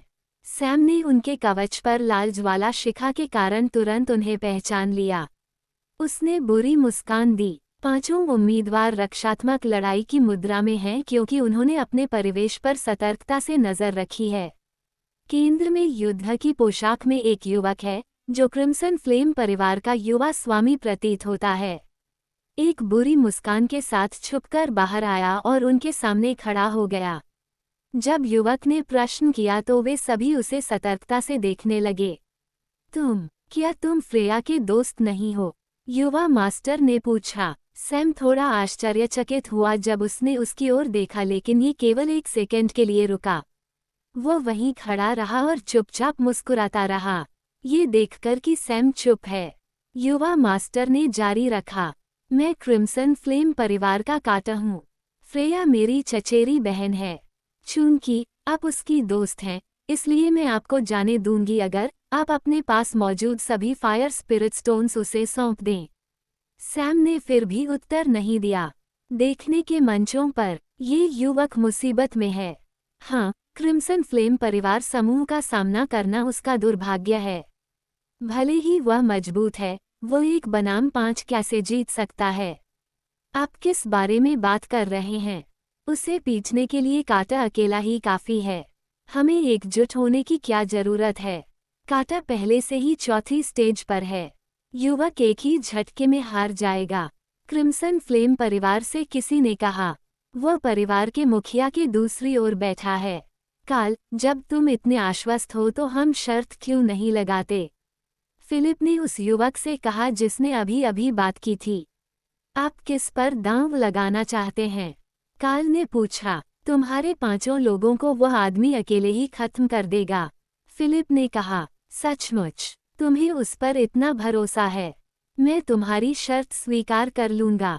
शर्त क्या है? काल ने आश्वस्त स्वर में उत्तर दिया। 5000 स्पिरिट स्टोन के बारे में क्या ख्याल है? फिलिप ने पूछा। इतनी रकम सुनकर सभी उसकी ओर दिलचस्पी से देखने लगे। यहाँ तक कि क्रिम्सन फ्लेम परिवार के मुखिया ने भी फिलिप की ओर देखा। बड़ी रकम सुनकर काल झिझक गए। अभी बाहर मत जाओ, फिलिप ने फिर कहा। कौन बाहर चिकन कर रहा है? मैं अंदर हूँ, काल ने कहा और तुरंत लड़ाई की ओर देखा। फिलिप ने भी युद्ध को देखा। सभी दर्शक भी ऐसा ही करते हैं। इसी बीच पहाड़ी के पास सैम के उत्तर न देने पर काटा अधीर हो रहा है। फिर उसने तुरंत कहा, अब मुझे दोष मत दो। जैसा कि उसने कहा था, उन सभी 5 ने सैम को घेर लिया और काटा सहित उनमें से 3 ने हाथ से मुहर बनाना शुरू कर दिया, जबकि अन्य 2 ने अपनी कृपानें लहराईं और वे सैम की ओर बढ़े। सैम ने अपनी मुस्कान बनाए रखी क्योंकि 3 आग के गोले और 2 कृपान हर तरफ से उसके पास आए। सैम बिल्कुल भी नहीं हिला और बस अपनी आध्यात्मिक ऊर्जा प्रसारित की, क्योंकि सुनहरी लपटों ने उसे ढक लिया और 3 आग के गोले को पूरी तरह से भस्म कर दिया। उसने एक ही समय में अपने हाथ फैलाए और एक ही समय में दोनों कृपान चलाने वाले हाथों को पकड़ लिया। जैसे ही धुआं साफ हुआ, सभी 5 लोगों ने देखा कि सैम का सुंदर चेहरा एक बुरी मुस्कान के साथ है और वह थोड़ा सा भी नहीं हिल रहा है। देखने के मंच पर मौजूद सभी दर्शक भी स्तब्ध हैं। सैम ने धीरे धीरे अपने पकड़े हुए हाथों को मोड़ना शुरू कर दिया। दोनों योद्धाओं ने अपनी तलवारें ढीली कर दी। वे दोनों स्तर 2 अनुचरों पर हैं, लेकिन अब वे एक वयस्क का सामना करने वाले बच्चों की तरह हैं। दरार, धीरे धीरे उनके हाथ घुमाने पर चटकने की आवाजें आने लगीं। उसने जल्द ही उनके हाथ तोड़ दिए और उन्हें दूर फेंक दिया। वे अपने हाथ पकड़कर दर्द से कराहने लगे। फिर सैम ने धीरे से अपने हाथ ऊपर उठाते हुए अन्य 2 अनुचर जादूगरों की ओर देखा। आध्यात्मिक ऊर्जा गोले के रूप में उनके हाथों में एकत्रित होने लगी। खतरे को भांपते हुए वे दोनों दूर भागना चाहते थे, लेकिन अचानक उनके पैर बहुत भारी महसूस हुए। सैम ने फिर धीरे से काटा की ओर देखा और धीरे से कहा, मैं बस शिकार की तलाश में जा रहा था, लेकिन किसने सोचा होगा कि शिकार खुद मुझे ढूंढने आएगा। सैम ने ठंडे स्वर में कहा, शिकार करना? काटा गुस्से में था। हाँ, तुम मेरे रसीले और स्वादिष्ट शिकार हो, सैम ने कोल्ड स्वर में कहा और जैसे ही उसने पूरी बात की, जैसे ही उसने 2 जादूगरों को नष्ट किया, उसके हाथों की आध्यात्मिक ऊर्जा विशालकाय आग के गोले को बदल दिया गया। वे दोनों उड़ गए क्योंकि उनके कपड़े और वस्त्र राख में बदल गए थे। काटा ने सैम को अपनी ओर आते देखा। वह ठंडे पत्थरों से तरबतर हो गया। उसे महसूस हुआ कि उसके पैर कांप रहे थे और उसके रेस्तरां से लगभग प्लास्टिक की दुकान लग रही थी। यदि संभव हो तो वह बस पूंछ मोड़कर अपनी जान बचाने के लिए भागना चाहती थी, लेकिन उसे लगा कि अगर उसने कोई हरकत की तो उसकी जान भी जा सकती है। उनकी अंतरात्मा ने उन्हें बताया कि सबसे अच्छा निर्णय स्थिर रहना है। तो ऐसा किया। सैम धीरे धीरे चले और काटर सामने खड़े हो गए। फिर वह बिना पलके झपकाए बस अपनी नजरें देख रही है। सैम ने धीरे धीरे अपनी हत्या के इरादे को धीरे धीरे करके अपनी हत्या के इरादे को जारी किया। वह काटर को ऐसे घूरा की तरह देख रहा था जैसे वह किसी कीड़े को देख रहा हो। काटर ने आंखें मूंदकर हत्यारी आहा को देखा और महसूस किया कि उसकी ही मौत हुई थी। उसे ऐसा लग रहा था जैसे कि वह जीना है या मरना है निर्णय उसका नहीं बल्कि उसके सामने वाले व्यक्ति के हाथ में है।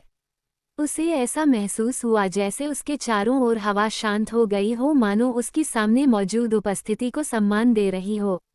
सैम फिर आगे झुका और काटर के कान में फुसफुसाया, क्या आप जानते हैं कि आप अभी तक जीवित क्यों हैं? क्योंकि मैं आप जैसे अपराधियों को मारने से घृणा करता हूँ। सैम फिर पीछे हट गया। उन्होंने एक पत्र आउट और काटर को दिया। इसे अपने परिवार के मुखिया को दे दो, सैम ने कहा और मुकर गया।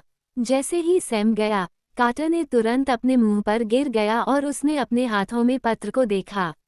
उनका शरीर चमत्कारी है। उनकी छुट्टियों में ताकत नहीं रही। जब वह अपनी टोकरा तोड़ने वाला था, तभी उसे सैम की आवाज दी गई, अपने कमीनों को अपने साथ ले जाओ। अगर मैं एमेमेल देखूंगा तो मैं निश्चित रूप से उन्हें मार डालूंगा। काटर तुरंत खड़ा हो गया और अन्य 4 लोग पास आ गए और उनकी गाड़ियां टूट गईं। इसके बाद काटर ने अपना टॉक ब्रेक दिया और वहां से चला गया। जब वह देखने के मंच पर आई तो उसने क्रोधित काल को देखा जो कुर्सी पर खड़ा हो गया और उसे मंच से देख रहा था। फिर उसने परिवार के मुखिया को देखा जो भी बेहद निराश है। फिर उसने धीरे धीरे अपनी ओर बढ़ाया और कुछ नहीं बोला। उसने अभी अभी पत्र पारित किया है। काल ने काटर को बैटमैन मारा और कहा, कचरा। काटर ने खुद को फिल्मों की कोशिश नहीं की और अपना सिर झुकाए रखा। वह इंतजार कर रहा था कि परिवार का मुखिया उसे बताएगा, लेकिन कोई आवाज नहीं आई। तो काटर परिवार के मुखिया के पीछे वाले व्यक्ति की ओर मुड़ा। ये उसके पिता हैं। जब उसने अपने पिता को देखा तो उसने बस उसका कंधा थपथपाया और कुछ नहीं कहा। शायद काल को समझ नहीं आया, लेकिन परिवार के मुखिया और काटर के पिता दोनों ने अनुभवी होने के नाते की स्थिति को स्पष्ट रूप से समझा। वे स्पष्ट रूप से जानते थे कि काटर किस प्रकार की स्थिति में है, इसलिए उन्होंने उसे दोषी नहीं ठहराया। परिवार के मुखिया ने पत्र खोलकर पढ़ा। जब उसने सामग्री पढ़ी तो उसने गुस्से में लगभग खून की उल्टी कर दी। फिर उसने अपनी बेटी की ओर देखा जो इस तरह प्रसन्न हो रही थी मानो कह रही हो, तुमने इसके लिए कहा था। अब आखिरकार उसे समझ आ गया कि परिवार के मुखिया हॉटफील्ड ने ऐसा व्यवहार क्यों किया। अपनी बेटी की वजह से आज उसका मूड पहले से ही खराब था। क्योंकि जब सुना कि शहर में एक युवा और प्रतिभाशाली कारीगर उभरा है और अफवाह है कि उन्होंने देखा फ्रेया उसके साथ आई थी, तो उन्होंने उसे आमंत्रित करने के लिए कहा ताकि वे एक रिश्ता बना सकें। लेकिन उनकी बेटी ने उस व्यक्ति की पहचान के संबंध में कोई भी विवरण देने से इनकार कर दिया और उन्होंने सैम और उस कारीगर के एक ही व्यक्ति होने को नहीं जोड़ा। चूंकि उसने सोचा था कि उसके जैसे प्रतिभाशाली कारीगर को इस सामान्य अकादमी में जाने की आवश्यकता नहीं है, लेकिन वह नहीं जानता कि वह अब गलत नहीं हो सकता। काल ने फिलिप की ओर देखा जो कान से कान तक मुस्कुरा रहा है। उसने अनिच्छा से स्पिरिट स्टोन निकाले और इसे फिलिप को दे दिया, जिसने उसकी मुस्कुराहट चौड़ी होने पर उन्हें ले लिया। काल ने फिर निराशा से प्रक्षेपण को देखा और उसने कसम खाई कि वह सैम को सबक सिखाएगा। इस बीच परीक्षण मैदान में सैम यथासंभव छिपकर लकड़बग्घों की ओर अपना रास्ता बना रहा है। वो बस उन्हें सचेत नहीं करना चाहता था। उसने एक पेड़ पर एक ऊंचा सुविधाजनक स्थान लिया और रक्त लकड़बग्घों के झुंड की ओर देखा। कुल मिलाकर लगभग 100 से अधिक लकड़बग्घे हैं। लगभग 20 स्तर 2 प्रारंभिक चरण, 1 स्तर 2 मध्य चरण और बाकी सभी स्तर 1 के जानवर हैं। उसने उन्हें देखा और विचार किया कि उन्हें कैसे नीचे उतारा जाए। उसके पास वास्तव में अभी कोई अंक नहीं था क्योंकि यहाँ रास्ते में उसका किसी जानवर से सामना नहीं हुआ। अब आखिरकार उसे समझ आ गया कि क्यों ये रक्त लकड़बग्घों का क्षेत्र है। उन्होंने खो के आसपास का निरीक्षण करना शुरू किया और अंततः एक निष्कर्ष पर पहुंचे। पेड़ से गायब होते ही सैम ने निर्माण झंडों का एक गुच्छा निकाला। उसकी हरकतों से दर्शक मंच पर मौजूद सभी दर्शक हैरान हैं। वे अब विशेष ध्यान दे रहे हैं क्योंकि उन्होंने पूरे समूह को एक कुलीन परिवार से निकाला था। सैम तेज गति से चुपचाप घूम रहा है क्योंकि उसने विभिन्न स्थानों पर गठन के झंडे लगाए हैं। वो किस प्रकार का निर्माण कर रहा है? फॉर्मेशन टावर के देखने के मंच से एक युवक, बाकी लोग भी उत्सुकता से फॉर्मेशन टावर के सिर की ओर देखने लगे। यह एक प्रकार की मायावी रचना है। टावर धीरे से सिर, उन्होंने गठन को पहचान लिया। ये सबसे कठिन रंग के एक फॉर्मेशन में से एक है। इस गठन का केवल एक ही प्रभाव होता है। गठन में लोगों की शक्ल एक दूसरे के परिप्रेक्ष्य में बदल जाएगी। लेकिन फॉर्मेशन टावर हेड को समझ नहीं आया कि इस स्थिति में फॉर्मेशन का क्या फायदा। वास्तव में एक व्यक्ति को छोड़कर देखने वाले प्लेटफार्मों पर किसी को भी समझ नहीं आया। स्टारवुड अकादमी के प्रिंसिपल भी फीकी मुस्कान के साथ सैम को फॉर्मेशन बिछाते हुए देख रहे हैं। इस बीच सैम ने चुपचाप गठन के सभी झंडों को नीचे रख दिया, सिवाय उस झंडे के जो गठन ऊर्जा कोर के रूप में कार्य करता है।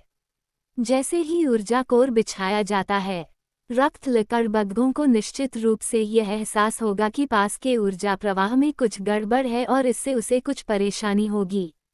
उसने एक गहरी सांस ली और अंतिम गठन ध्वज को दूर से उसके स्थान पर फेंक दिया और जैसे ही उसने ऐसा किया, इससे पहले कि लकड़बग्घे भी प्रतिक्रिया कर पाते, उसने पढ़ने योग्य तरल की कुछ बोतलें निकाली और उन्हें पैक के बीच में फेंक दिया और एक और भाग गया, ऊंचे पेड़ पर चढ़ गया। जब अंततः लकड़बग्घों को अजीब ऊर्जा के उतार चढ़ाव का एहसास हुआ, तो उन्होंने विभिन्न जानवरों के खून की गंध महसूस की। ये खून बिल्कुल वही तरल पदार्थ है जिसे सैम ने पैक के अंदर फेंक दिया था। सैम ने इन रक्तों को शिलालेख स्याही बनाने के लिए खरीदा था, लेकिन अब वह इनका इस्तेमाल इन लकड़बग्घों को भ्रमित करने के लिए कर रहा है। दरअसल खूनी लकड़बग्घे बहुत चालाक और बुद्धिमान शिकारी होते हैं। इसलिए भले ही सैम ने उनके दृष्टिकोण को विकृत कर दिया हो और उन्हें अपने साथियों को अन्य जानवरों के रूप में देखने दिया हो, वे आसानी से मूर्ख नहीं बनेंगे क्योंकि उनके पास अभी भी गंध की भावना है। यही कारण है कि सैम ने विभिन्न जानवरों के खून का इस्तेमाल किया, क्योंकि रक्त लकड़बग्घे खून की गंध पाते ही तुरंत अपनी तर्कसंगतता खो देते हैं। सैम ने देखा कि खून से लथपथ लकड़बग्घे एक दूसरे को फाड़ रहे हैं। वह दूर से पेड़ पर खड़ा था और उसने देखा कि लकड़बग्घे एक दूसरे को मारने की कोशिश कर रहे थे, जैसे कि वे नश्वर दुश्मन हों। ये दृश्य देखकर मंच पर मौजूद सभी दर्शक हतप्रभ रह गए। सैम के नाम के आगे अंक बढ़ते जा रहे हैं क्योंकि वह धीरे धीरे एक एक करके स्थान से आगे निकल गया। अंततः वह शीर्ष स्थान पर आ गए, लेकिन उनके अंक अभी भी बढ़ रहे हैं। सैम ने लकड़बग्घों का अवलोकन किया क्योंकि उनकी संख्या तेजी से कम हो रही है। फिर उसने देखा कि झुंड के नेता ने अपनी हत्या का सिलसिला रोक दिया। सैम समझ गया कि झुंड के नेता ने कुछ देखा है और वह वहीं इंतजार करता रहा। रक्त लकड़बग्घे के पैक लीडर को गठन के कारण ऊर्जा के उतार चढ़ाव का एहसास कुछ देर बाद हुआ जब उन्होंने एक दूसरे को मारना शुरू कर दिया। इसने कारण को समझने के लिए चारों ओर देखा और अंततः एक विसंगति देखी और गठन के मूल की ओर भाग गया।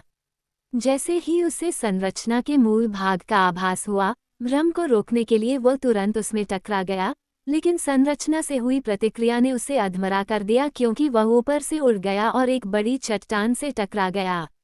इसके शरीर से कई टूटी हुई हड्डियां बाहर निकली हुई हैं। जैसे ही उसने पीछे मुड़कर देखा तो उसका भ्रम दूर हो गया, उसे एक दुखद दृश्य दिखाई दिया। केवल लगभग 12 लकड़बग्घे ही जीवित हैं और वे सभी वास्तव में दयनीय स्थिति में हैं। वे एक ही गंभीर प्रहार से मारे भी जा सकते हैं। सैम ने अपने भंडारण से एक काले रंग का धनुष निकाला और कुछ रंग के एक तीर लिया। इस धनुष को सैम ने स्वयं निजी फोजिंग कक्ष में बनाया है। चूंकि उन्हें पता चला कि मूल्यांकन में रैंक 2 हथियारों की अनुमति नहीं है, उसने धनुष की प्रत्यंचा पर तीर मारा और उसे उसकी सीमा तक बढ़ाया, क्योंकि उसका लक्ष्य झुंड के नेता पर था, जो अब बचे हुए लकड़बग्घों से घिरा हुआ है, जो जीवित हैं। फिर उन्होंने अपनी आध्यात्मिक ऊर्जा को प्रसारित करना शुरू कर दिया, जैसे कि तीर की नोक पर संपीड़ित सुनहरी लौ की एक गेंद बनना शुरू हो जाती है। जब आग की लपटें फुटबॉल की गेंद के आकार में बढ़ गईं, तो उन्होंने अंततः तीर छोड़ दिया। तीर नेता को लगा और सुनहरी लपटों का एक विस्फोट हुआ जो लकड़बग्घों के बचे हुए हिस्से तक फैल गई जो जीवित हैं। कुछ मिनटों के बाद लकड़बग्घे पूरी तरह जलकर राख हो गए और केवल हड्डियों का ढेर रह गया। सैम ने धीरे धीरे अपना रास्ता बनाया और लकड़बग्घे की लाशों को इकट्ठा किया जो विस्फोट में फंसी नहीं थीं। देखने वाले मंच पर मौजूद सभी दर्शक ये देखकर दंग रह गए कि ये दृश्य कैसा चल रहा था, जब उन्होंने देखा कि सैम ने लकड़बग्घों से भरे एक झुंड के साथ कैसा व्यवहार किया। फिर उन्होंने देखा कि सैम ने पहले ही कुल 124 अंक प्राप्त कर लिए हैं और फिर उन्होंने दूसरे रैंक वाले की ओर देखा। दूसरे स्थान पर रहने वाला व्यक्ति सिटी लॉर्ड मेंशन से है। उनके अंक 30 से कुछ अधिक हैं। तीसरे और चौथे स्थान पर तेजी से उनकी पकड़ बनती जा रही है। पहली और दूसरे स्थान के बीच का अंतर बहुत बड़ा है। इस पर सभी कुलीन परिवारों ने आह भरी और सैम के प्रदर्शन को देखकर शर्मिंदा महसूस किया और इसकी तुलना अपनी युवा पीढ़ी से की। सैम ने अपनी यात्रा फिर से शुरू करते हुए लाशें और अपने गठन के झंडे एकत्र किए।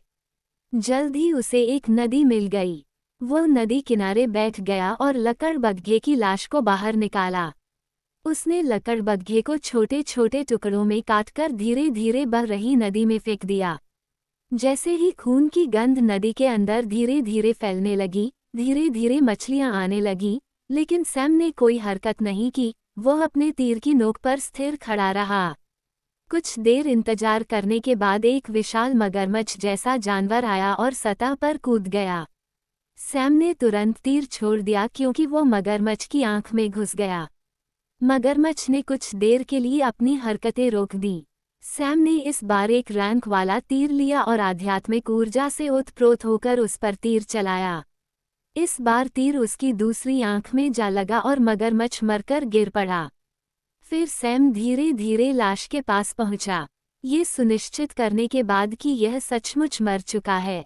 उसने खंजर से उसे काटना शुरू कर दिया। उसने निजी कमरे में जाली लगा दी थी। उसने धीरे धीरे और सफाई से उसकी पीठ पर लगी खाल को अलग किया और अपने भंडार में रख दिया और आग पर मांस भूनना शुरू कर दिया। सैम आग के पास बैठ गया और बस क्षितिज की ओर देखता रहा। तभी सैम ने देखा कि दो लोग उसकी ओर आ रहे हैं। वे दोनों उसके परिचित चेहरे हैं। वे बिल्कुल जैक और शॉन हैं।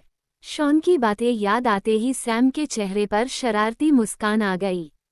देखने के मंचों पर सभी दर्शक कुछ उम्मीदों के साथ शॉन और जैक को सैम की ओर बढ़ते हुए देख रहे हैं।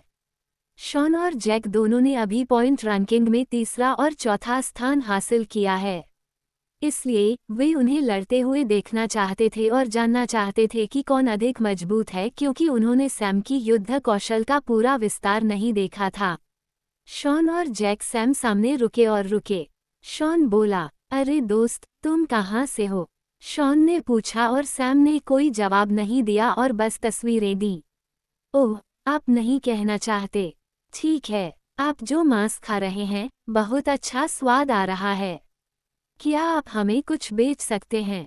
शॉन ने पूछा। संभव नहीं, सैम ने कहा। शॉन के चेहरे पर रेटिंग के भाव थे। फिर सैम ने जारी किया, अगर तुम चाहो तो मुझे पीटने के बाद तुम इसे ले सकते हो। सैम ने कहा और मांस का एक बड़ा टुकड़ा खा लिया। जैक और शॉन दोनों ने अपनी यात्रा शुरू की। फिर सैम खड़ा हुआ और अपनी चाल चल दी। सैम उनके सामने से गायब हो गया और शॉन के पीछे आ गया और उसने बिना सोचे समझे बैट पर लात मार दी। शॉन तुरंत दर्द से चिल्लाया। वो लेवल 4 का एंक है, लेकिन आगे चलकर उसे अभी भी दर्द का एहसास हुआ। सैम पर हमला करते ही जैक ने तुरंत अपनी चाल चली, लेकिन उसने जो कुछ भी मारा वह सब हवाई था। तभी जैक ने देखा कि सैम शॉन के पीछे आ गया था, जिसने अभी अभी उठाया और अपनी बैट पर फिर से लात मारी। शॉन फिर जोरों से चिल्लाया, मेरे सुंदर नितम, तुम ऐसा कैसे कर सकते हो? सैम को इस आत्ममुग्धता पर अवाक महसूस हुआ। इस बीच जैक ने अपनी तलवारें और सैम की ओर से झपट्टा मारा। लेकिन सैम इजी से चकमा देख गायब हो गया और जब वो सामने आया तो उसने देखा कि एक हाथ से तलवारें तेज गति से उसकी ओर आ रही हैं। सैम को लगा कि वो बच नहीं पाएगा, इसलिए उसने जैक का हाथ पकड़ लिया और उसे हिलने से रोक दिया। गति और मुस्कान को महसूस करते हुए सैम मंद मंद मुस्कानाया। प्रभावशाली, सैम ने वास्तव में अपनी बात से प्रभावित होकर कहा। लेकिन इससे पहले कि जैक ने बैकबैक दे दिया, उसे लगा कि उसे एक ड्रैगन ने पकड़ लिया है, क्योंकि जैसे ही सैम ने जैक की गर्दन पर उंगलियां उठाईं, सैम ने तुरंत आगे बढ़ा दिया और उसे पकड़ में बंद कर दिया। फिर वह फुसफुसाया, लेकिन इतना अच्छा नहीं। जैक को ऐसा लग रहा था जैसे उसने खुद को टारगेट करने की कोशिश की हो, लेकिन ऐसा करने में कामयाब हो रहा है। मेरी हार हुई, जैक ने समर्पण कर दिया। फिर सैम ने अपनी ग्रचअप स्थापत्य कंपनी और शॉन की ओर चला गया, जिसने अभी भी अपने बेट पर कब्जा कर लिया था और वह मूल रूप से घर में रहने लगा था। सैम ने फिर से अपनी बैट पर लात मारी और कहा, ठीक है, आप लोग आराम से मांस खा सकते हैं और आपको प्रतियोगी अवकाश की छुट्टी नहीं लेनी है। स्पा के लिए धन्यवाद, मुझे काफी आनंद आया। सैम फिर से गायब हो गया क्योंकि वे उसे खुले मुंह से घूर रहे थे। वे दोनों जो स्तर 4 के अनुचर हैं, उनके साथ स्तर 3 के अनुचर की जांच की गई। शॉन को भी बुरा लगा क्योंकि उसे वापस लौटने का मौका भी नहीं मिला। दोनों ने एक दूसरे से मुलाकात की। वीडियो देखने के लिए धन्यवाद। कृपया वीडियो को लाइक, सब्सक्राइब और शेयर करें। S my man, thank you for watching video. Please like, subscribe and share the videos S my man.